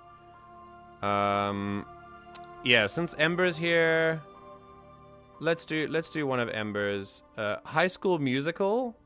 You know what? I'd be down I love for High some School High School Musical music analysis. I would be so down for that. Zombies 2? Wait, is there a movie that's just called Zombies? I didn't Yes. know that was a Oh. thing. Dude, the Zombies movies, they're on Disney Plus. They're based as hell. They're really? one of the ways Okay. that I taught my kids. One of them is like a race thing, and it like teaches like about segregation and why it's bad and like that kind of stuff. Oh, And then interesting. yeah, and I was able to like see these things in this movie that were great examples of here's why this is bad, and we have examples in history and blah blah blah. Very cool. And then there's one about like the native community is being discriminated against in the next, I think it's the second one. In a And zombie then movie? there's a third one too. Yeah. In a zombie musical. by Disney. Wild. Why did I not see Yes, this it is one? also about cheerleading. Yeah, why did I not see this movie? Was it not well marketed about anything else? I Was think not it as just well went straight marketed to other things. Disney Channel, and then now it's on Disney Plus. Like, it wasn't a movie theater okay. thing. Okay. Flesh and Bone from Zombies 2 is a wild protest anthem for a Disney Channel movie. I don't know anything about this, but I assume so. I'll take The your word songs for it. are bangers. Ember, what song would you like me to do? On top of other, like, when I scroll up, I see yours more than anyone's. But that's mainly because you give a lot of cool context to the stuff. So I want to know which one you feel like more today than others. Because I see there are a few that I've skipped over. The reason that I skip over them is not to ignore them, but just to give different requests like different airtime. So I have to kind of scroll up every now and then to get to the rest of them. But I think we're making good progress with this list. Like we are pretty much almost done with it. Honestly, I'm down for any of the ones in. I'll give you choices. Oh boy. Unless you don't want to make a choice. Well, I didn't. That's why I asked you. But now I will. I'll go to the most recent one, because it's got more tentacles in it, and that sounds fun. If you want something that shows a lot of emotion and vocal range, Oh Light by Kikuo goes so hard. Also, the animation slaps. Okay, so more Vocaloid goodness. I love Vocaloids. We have been turned into Vocaloid enjoyers by we've turned into Vocaloid enjoyers by Ember, so thank you for that. Should you move the other ones out of stream requests? Yes. Do that if you can. For those of you who are not part of the music category who still want to make music requests, you can absolutely still put them in stream requests. Like that's the point of that. It's more of a universal thing. But yeah. Oh, not Vocaloid. It's by a Vocaloid artist. Okay, cool. Well, like I said, we have been converted into a Vocaloid enjoyer by Ember and his requests. But for now, just a moment. We're gonna go to Oh Light by Kikuo, and it is a. This is Japanese. At least the letters are. And it also contains, the following content may contain suicide or self-harm topics, so be aware of that. I don't know if it's, how heavy is it? Because I'm fine. Like, I'm all fine for it. But, yeah, I think it would be, it depends. There's a version using a Vocaloid, but he paired it with a singer to do a version with her as well, which is cool. It's not very clear. It's just a dark song. Okay, cool. All right. Well, if you're feeling if there's a point in this song where you feel uncomfortable, please step away for a while. No worries. Whatever you need to feel comfortable. But I'm not gonna allude to that topic any more than is necessary. And if it doesn't come up in the song, obviously, then I won't talk about it. So it's all good. If it's a little bit more gratuitous, then yeah, then feel free to step away if that's what you need to do. It's not really about suicide, I'm pretty sure. The general consensus is that she's in a coma after a car accident when it veered off the road. Okay, cool. All right, then it's just someone in a coma because of a car accident. Perfectly fine. That's a different kind of dark, so it's all good. All right, so it says it's one of the more popular Vocaloid artists, but this is one of his songs where he has a Vocaloid version as well as this version, where he partnered with a singer to have a human sung version as well. And holy hell, did she put her all into these vocals. Oh, I love good vocals. We'll enjoy this. The song is about a girl who fell into a coma after her and her parents got into a car accident from avoiding a deer on the road and is now trapped in a nightmare world inside her own mind. Metaphors can be taken as you like, but that's all you can get for sure from the music video and translated lyrics as far as I can remember. The instrumental is also super complex, so I think it will be good for analyzing. Okay. This sounds like it's going to make me tired, but a good kind of tired. We're going to see. Let's do this. Translation, Hazuki no Yume CC by a kindly anon. All right, thank you, kindly anonymous person. Yes, psst, you're psting at me. Why? Can you stream it? Can I stream? Yes, I'll stream it. Hang on. There we go. Thank you. Thank you. It does say May, so it's probably an automatic flag. Oh, yeah, you're right. Yeah. You know, it's good to warn people just in case. Okay, here we go. It's just regular death. It's not any specific kind of death. All right.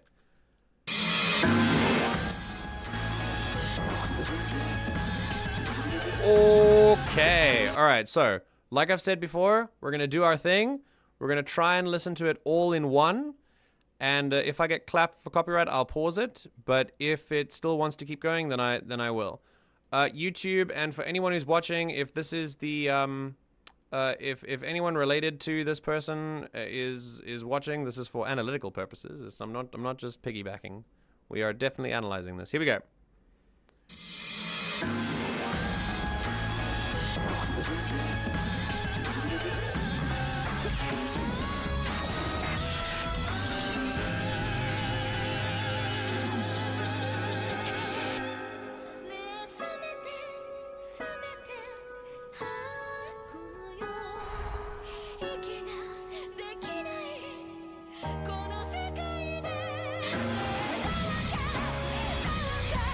Damn.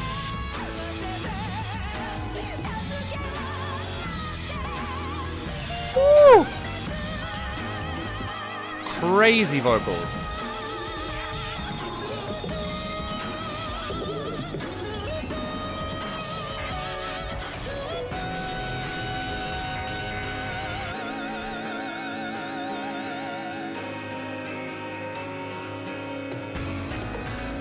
Ooh. Anime intro style drums.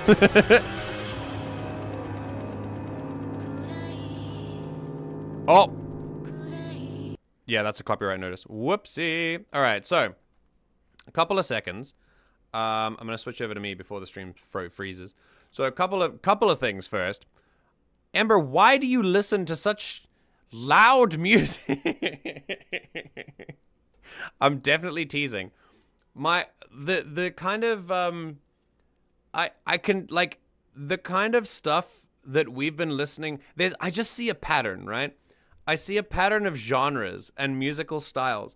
There's so much, like, I'm not gonna, at the risk of sounding like a boomer, I really actually enjoy this sort of stuff because of how noisy it is. And that's why I risk sounding like a boomer, because it's not noise, it's still music, but the amount of elements, like, it creates this almost overstimulation for a listener that would, for I imagine a lot of people, would definitely turn them off. Like, it would definitely be like, this is too much for my ears. But if you're actually going into the depth, if you give it a chance, you can really dive deep and uncover all of the layers in it. It's awesome. Yeah, for sure. A stimulation. See, I said it first. No, I wasn't reading your messages. We just had a mind meld moment. I was just there. I'm in your walls. I have ADHD, autism, and I like fun layers. I mean, these are pretty fun layers. Yeah. So I think, yeah, unfortunately, this is hella copyrighted. It really didn't take too long for YouTube to tell me. But yeah, discordant, chaotic, those are definitely the kinds of words that I would use to describe this. Like, I'm not even going to go into the lyrics just because it's more about the music itself, but the lyrics are not, the lyrics are just, you know, like, help me, I you know, there's release and I'm in a coma, etc. But, yeah, I think the music itself is why we're here mainly. So, oh my God. Whew. Okay, so first thing I can tell is that you really have to dig deep if you want to uncover some of the layers. If you are listening casually, you probably won't hear anything except just the distortion. The beat is hidden under layers of distorted melodies and harmonies. Okay, we're back. There's no more copyright claim. And I think, hold on a second.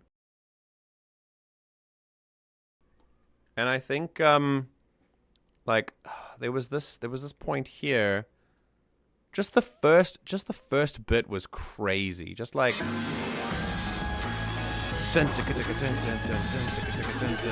so I would say this is in a very I wonder if it's in triple time.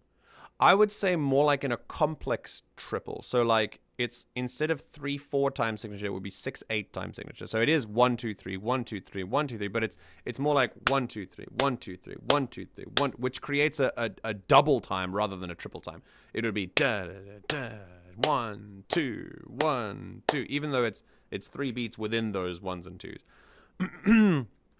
So very complex rhythm, not a standard thing. You'll also find that the rhythm has a lot of different percussive elements to it if you can listen really carefully.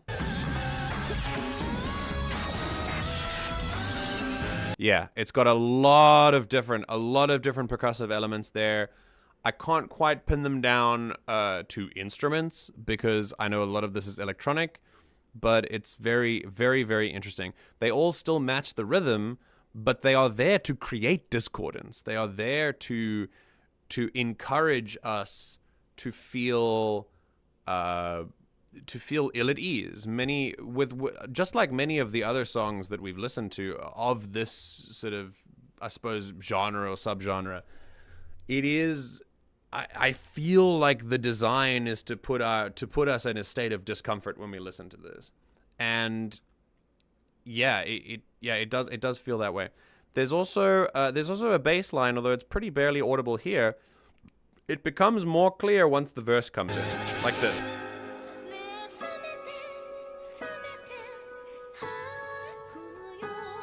So if you took away all of the noisy elements of this, you would just get a very standard song with chord structures, right? There's nothing that is sort of with the chords themselves. They're not complex, which I think is interesting because if you add enough elements, you can create complexity out of a lot of seemingly simple things.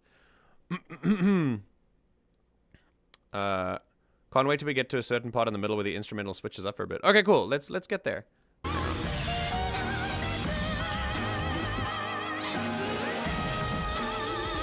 So a lot of the distortion exists for the instrumental elements, but the vocalist remains clear and undistorted throughout, which is a common thread. So the vocalist is almost like the golden thread in this song. She kind of carries sort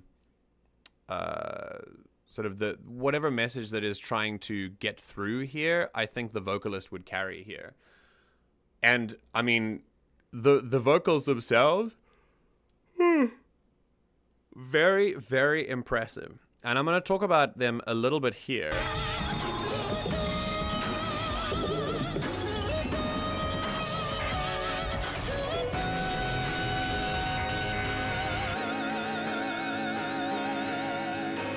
Wow.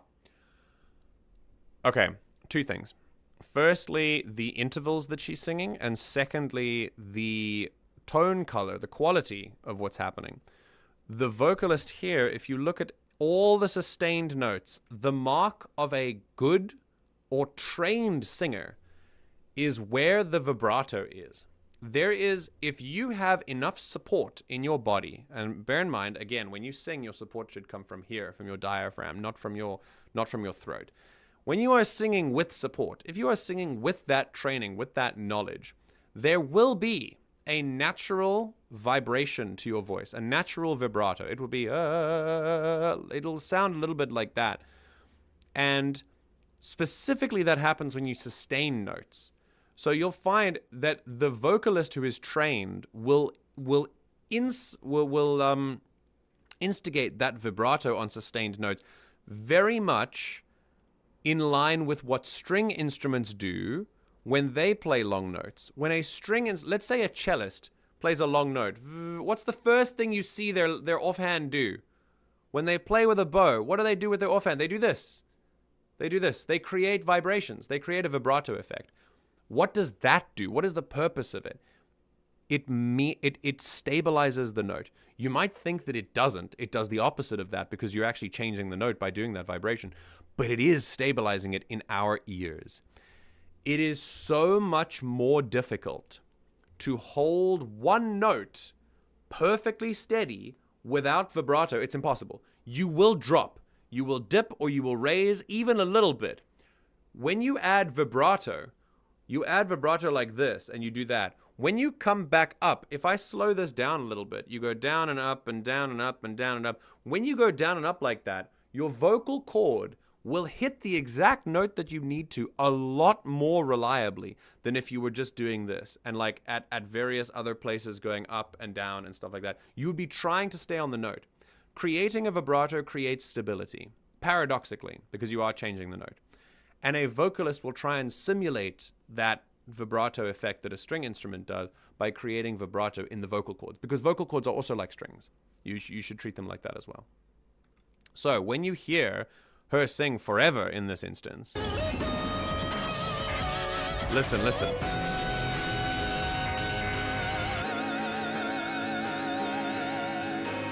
Amazing. Not only does it give you more control over the note, it gives you more stability of hitting that note. It lets you come off the note without giving too much tension and like cutting off your vocal cords like that. It's a very like it's a very easy way to distinguish whether someone has had like good training when it comes to their voice. Really, really cool. The second thing I'm going to talk about is intervals. The way the intervals that the vocalist is engaging in.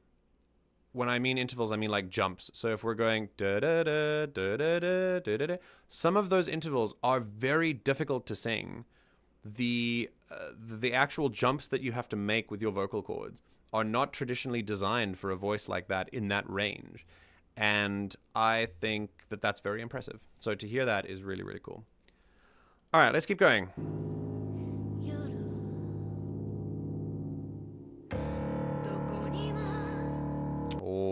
Okay, a little bit of chromaticism, a little bit of dissonance.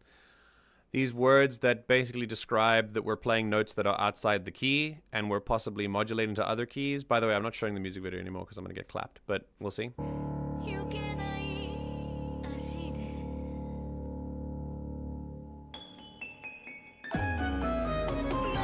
Okay, same key, but just for a little bit, there's that discordance. There's like a little bridge section, and then we go into a new section.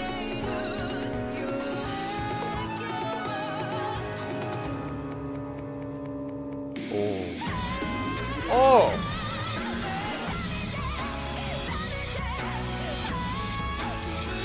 Very cool.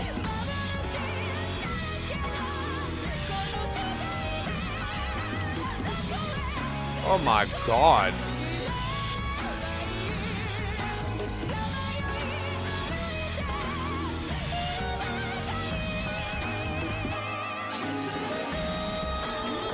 Wow.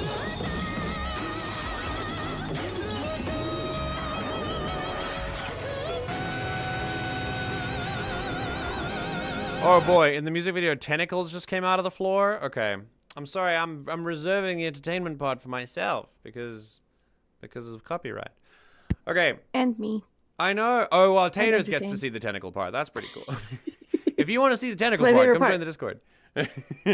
So, yeah, I think I'm noticing that we know this is Japanese, and it's coming with a lot of very, shall I say, and not stereotypical, I would say like classic Japanese musical tropes. There's piano with crazy distorted drums and synths as well. Having a regular piano with that stuff is a very, very, very common Japanese musical trope. Like we see that in Japanese pop music a lot. In contemporary Japanese music, you'll find those instruments a lot. Yeah, this is why, Alfred, this is why it's giving you that anime opening feel, because it's got the same instruments. It's got piano and fast drums. Piano and fast drums is like, that's it, you know, you've got an anime opening. And I think the chorus comes back where the vocalist just completely belts it, but still in such a controlled way. And what I like is still hearing the melody underneath the drums. So what this is creating, the distortion of the drums here creates a buffer for the melody to be suppressed by, such that you have to really cut through the fog of percussion to actually get to the melody.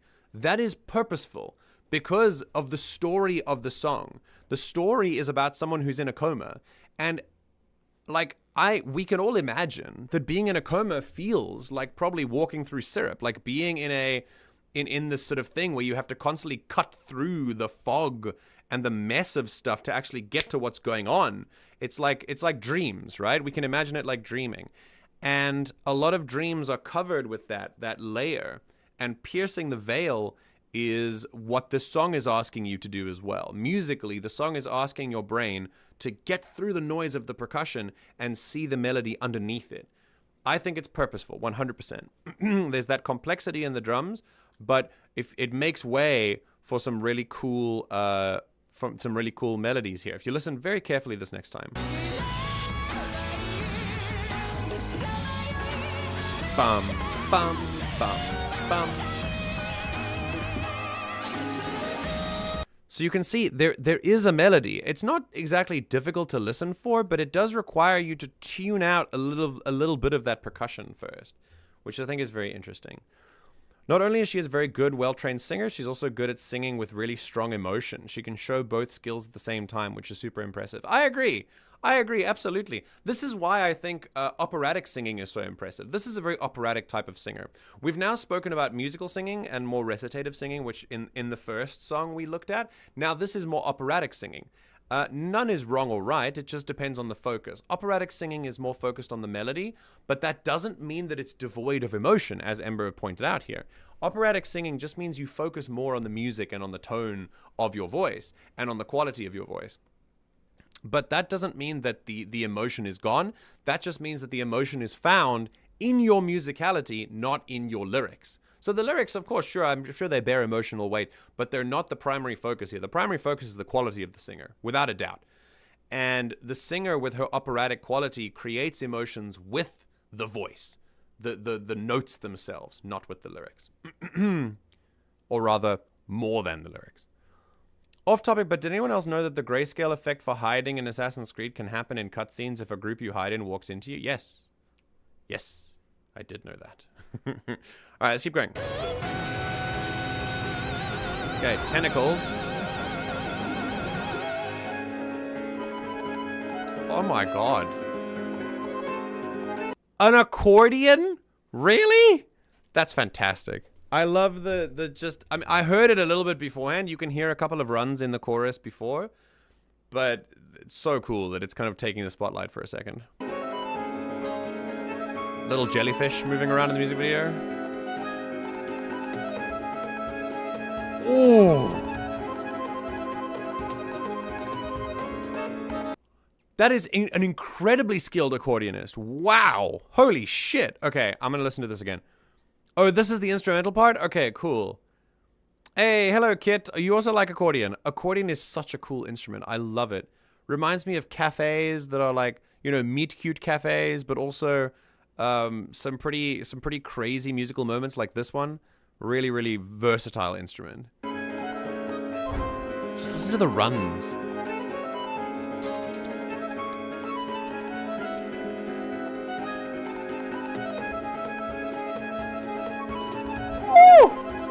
That's not easy.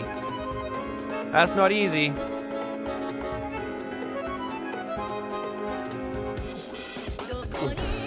That's my favorite part. That's my favorite part. I just enjoy isolating the accordion and having that moment. Super cool. Super cool.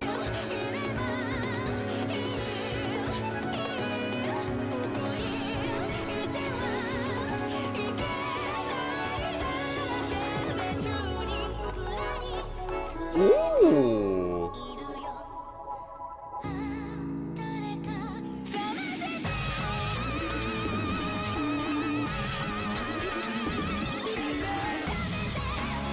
Oh, and then we jump into the chorus. Okay. Wow. Wow, wow, wow, wow. Okay. I don't... Holy shit. Oh. All of your, like... Oh.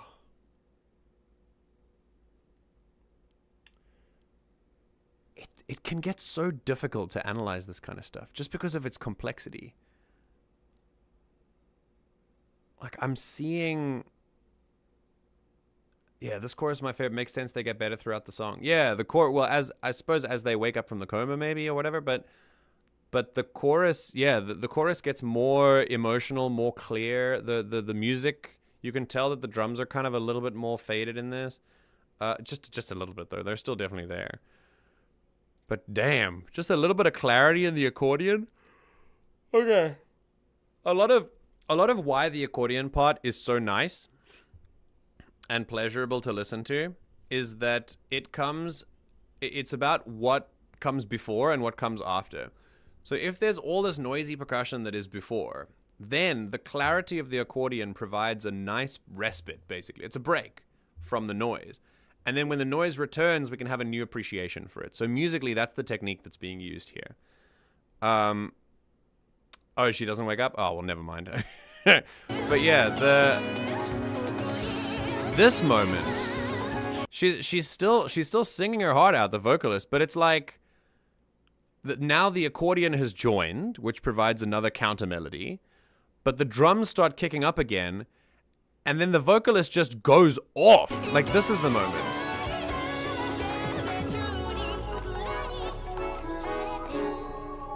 Now the accordion is really more like a second voice, which I think is very interesting. Now that it's joined us officially, it used to be in the background, but now it's here in the foreground, and it's really cool.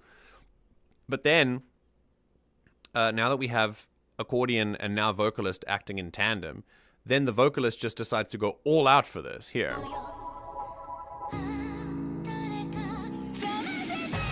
Woo! Okay, why is this so effective just before it gets back? Because it's not expected. When you think this,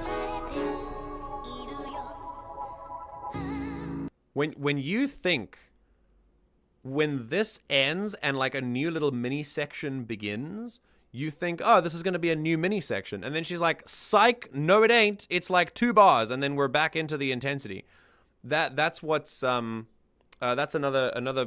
basically another application of the same technique. So the technique that I mentioned before of making loud and noise and then having soft and quiet and then loud and noise again, this is the same technique, just applied differently.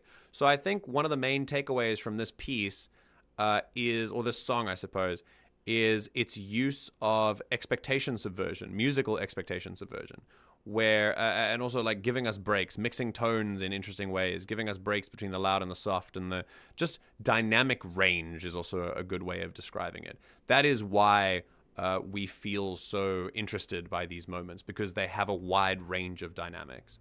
Very, very cool. Also, they made the instrumental fit the music video and the situation. That's true. That's true. Yeah.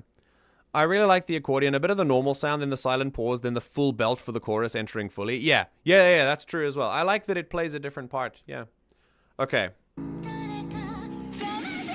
Immediately. And the final chorus is just... Okay. As I've said, by now that we've been treated to all the other elements that this piece has to offer, now in the final chorus, the melody is the easiest to hear, which is very interesting.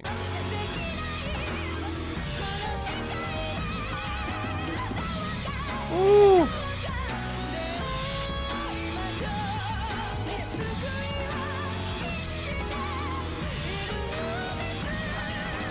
Oh boy, the tentacles are coming.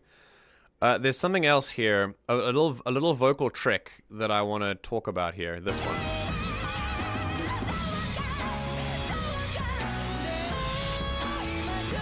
That one. That is so impressive. So impressive. Just as impressive as her like belting that, like belting that out at the top. Shut up, Taters. Belting that up at the top is just as impressive as what she's just done there. That is a little, I would call that a little like, almost like a yodel. So the technique of yodeling is that, just repeated again. So it's yodeling is a technique where you move from full voice into falsetto, false voice, again and again, like very quickly. But with your false voice, you have to hit the note, and that's what's really difficult about it. So it's not just yodelay hee hoo and then you can just sing anything. It is very precise, and there is a technique to it. And for her to move from full voice and then break the bridge over into falsetto, into head voice in her case, is very impressive. Really, really cool that she would have that kind of vocal control. It is a sign of control, for sure. Very cool.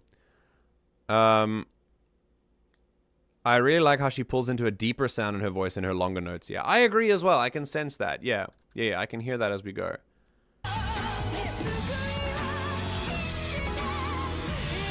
It is amazing that she's able to belt this high. Like, it's just amazing.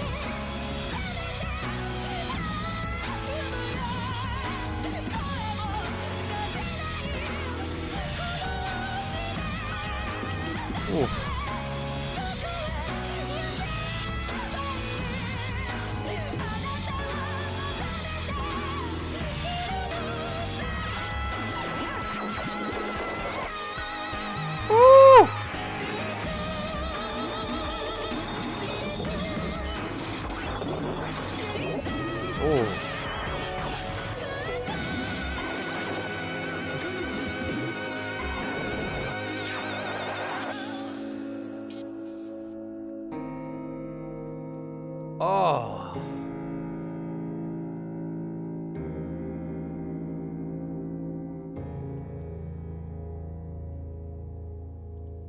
Oh my god. Okay, these final chords I want to talk about a little bit.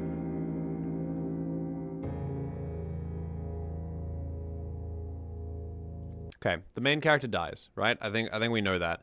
But musically this is also represented. How? This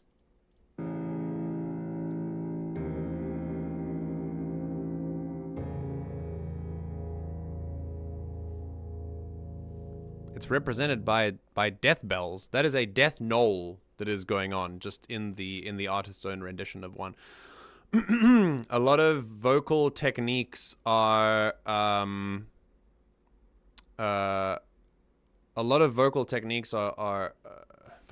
musical techniques. Yeah, there are a lot of musical techniques to show death. Some of them are long notes to determine like the flatlining of a hospital machine.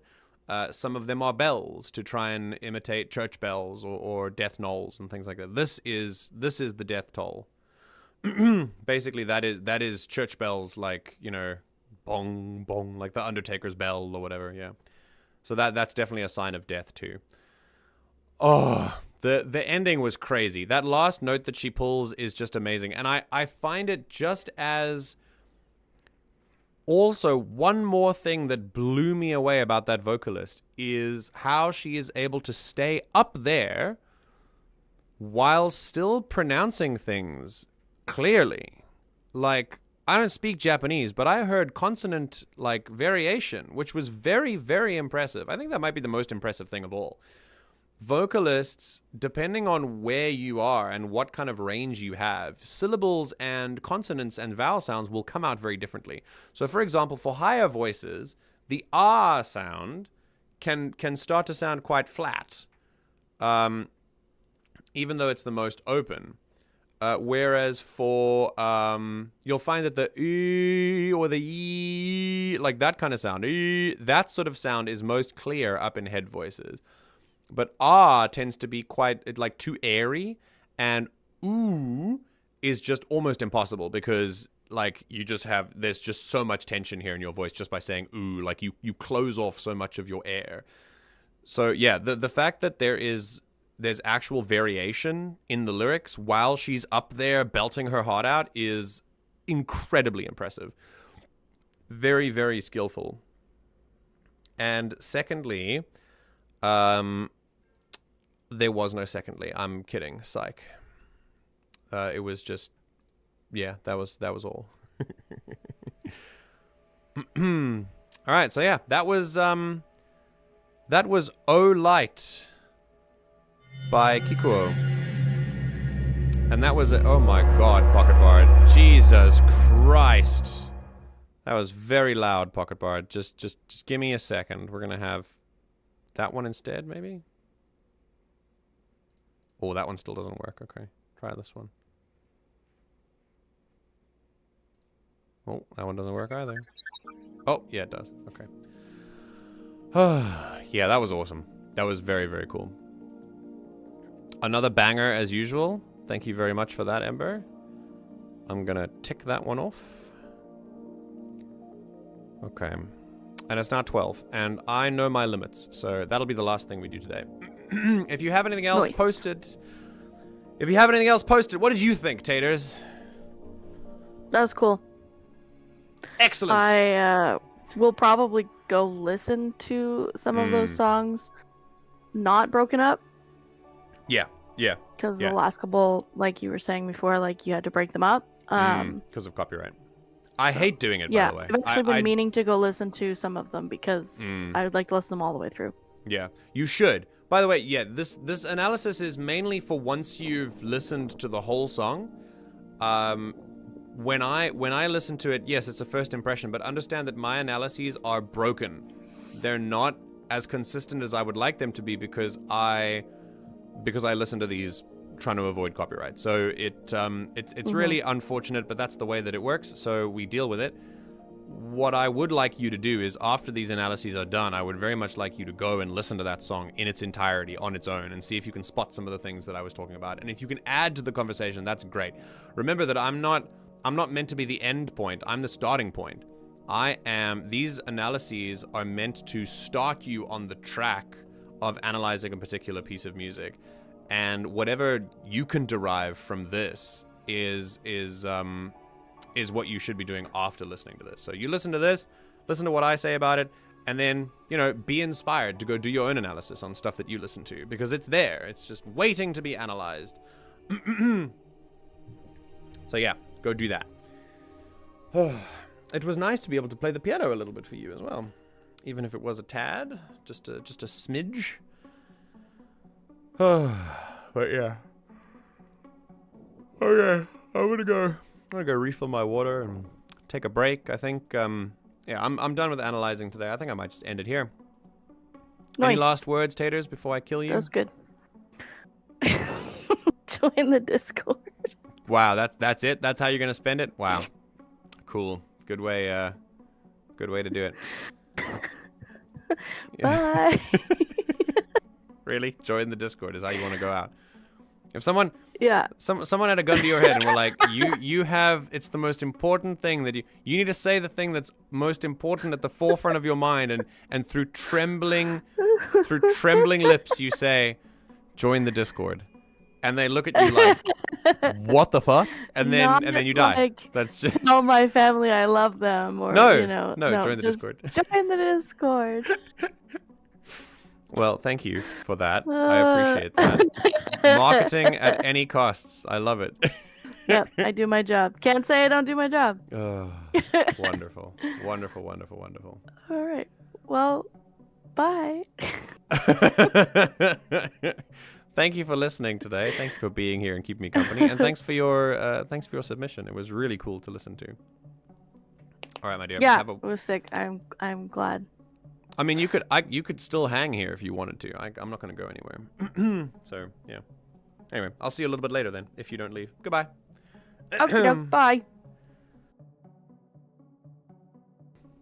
Okay.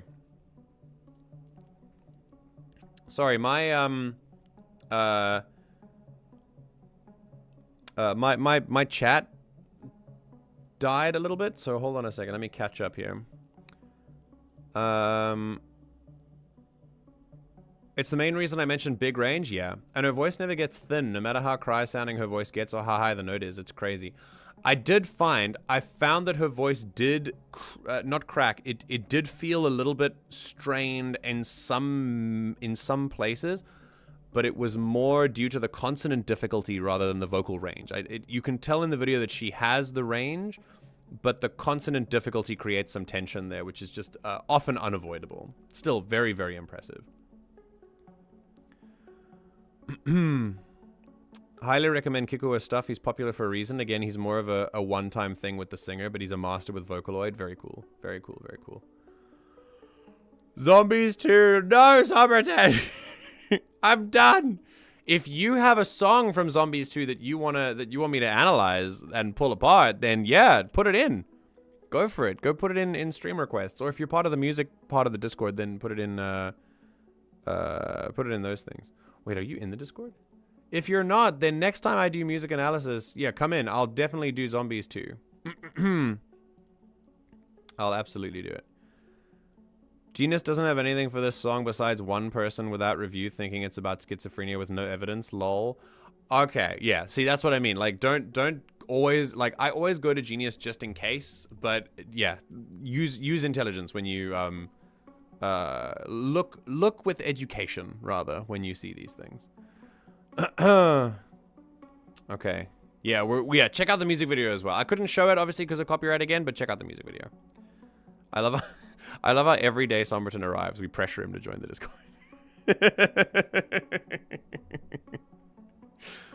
I think you did. Did you join the last time? I think you were. Hang on. Yeah, you're in. You're here. We don't have to pressure him anymore, Taters. He's already here. We already did peer pressure. Also, I have enough different music and stream requests. That's why I haven't been putting new things. But of course, I always look forward to. Oh God, sorry. I always look forward to these. Yes, I agree. I approve. I am glad that you put these requests here because it always gives me something to analyze, which is great. And I'm glad that you look forward to these. I'm glad that you're able to take something from them. I hope that I expand on some kind of realm of knowledge in you and let you go forward and appreciate music with new eyes. So yeah, thank you for always being here for that. Tater, stop threatening people. I will take this link privilege away from you. Yeah, don't worry, dude. Somerton, I just it's a meme at this point to join the Discord. It's not a. I don't intend to pressure people. You really don't have to. Even though I know you're part of it already, but you're like, I don't pressure people to like actually enjoy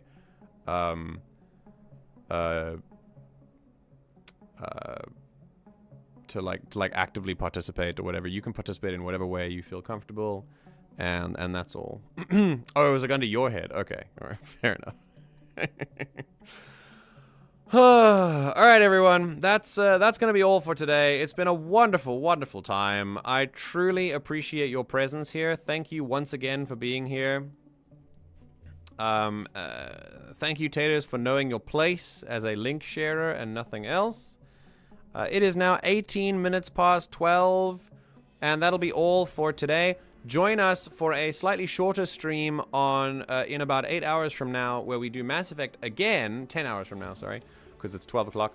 In about 12 hours from now, we will go. 10 hours from now, we will go back into Mass Effect for one more thing: the Arrival DLC, something that I haven't done yet. I am very I'm very interested in it. I haven't done it before, so if you want to go and check that out, then we'll be doing it soon. For now, thank you once again for tuning into the Everything GM broadcast. Make sure you drink enough water, stay hydrated, and be kind to yourself than you're currently being, and I'll see you in the next one, where we do it all over again. Thank you for joining me for this music analysis stream, and take care of yourselves. Goodbye!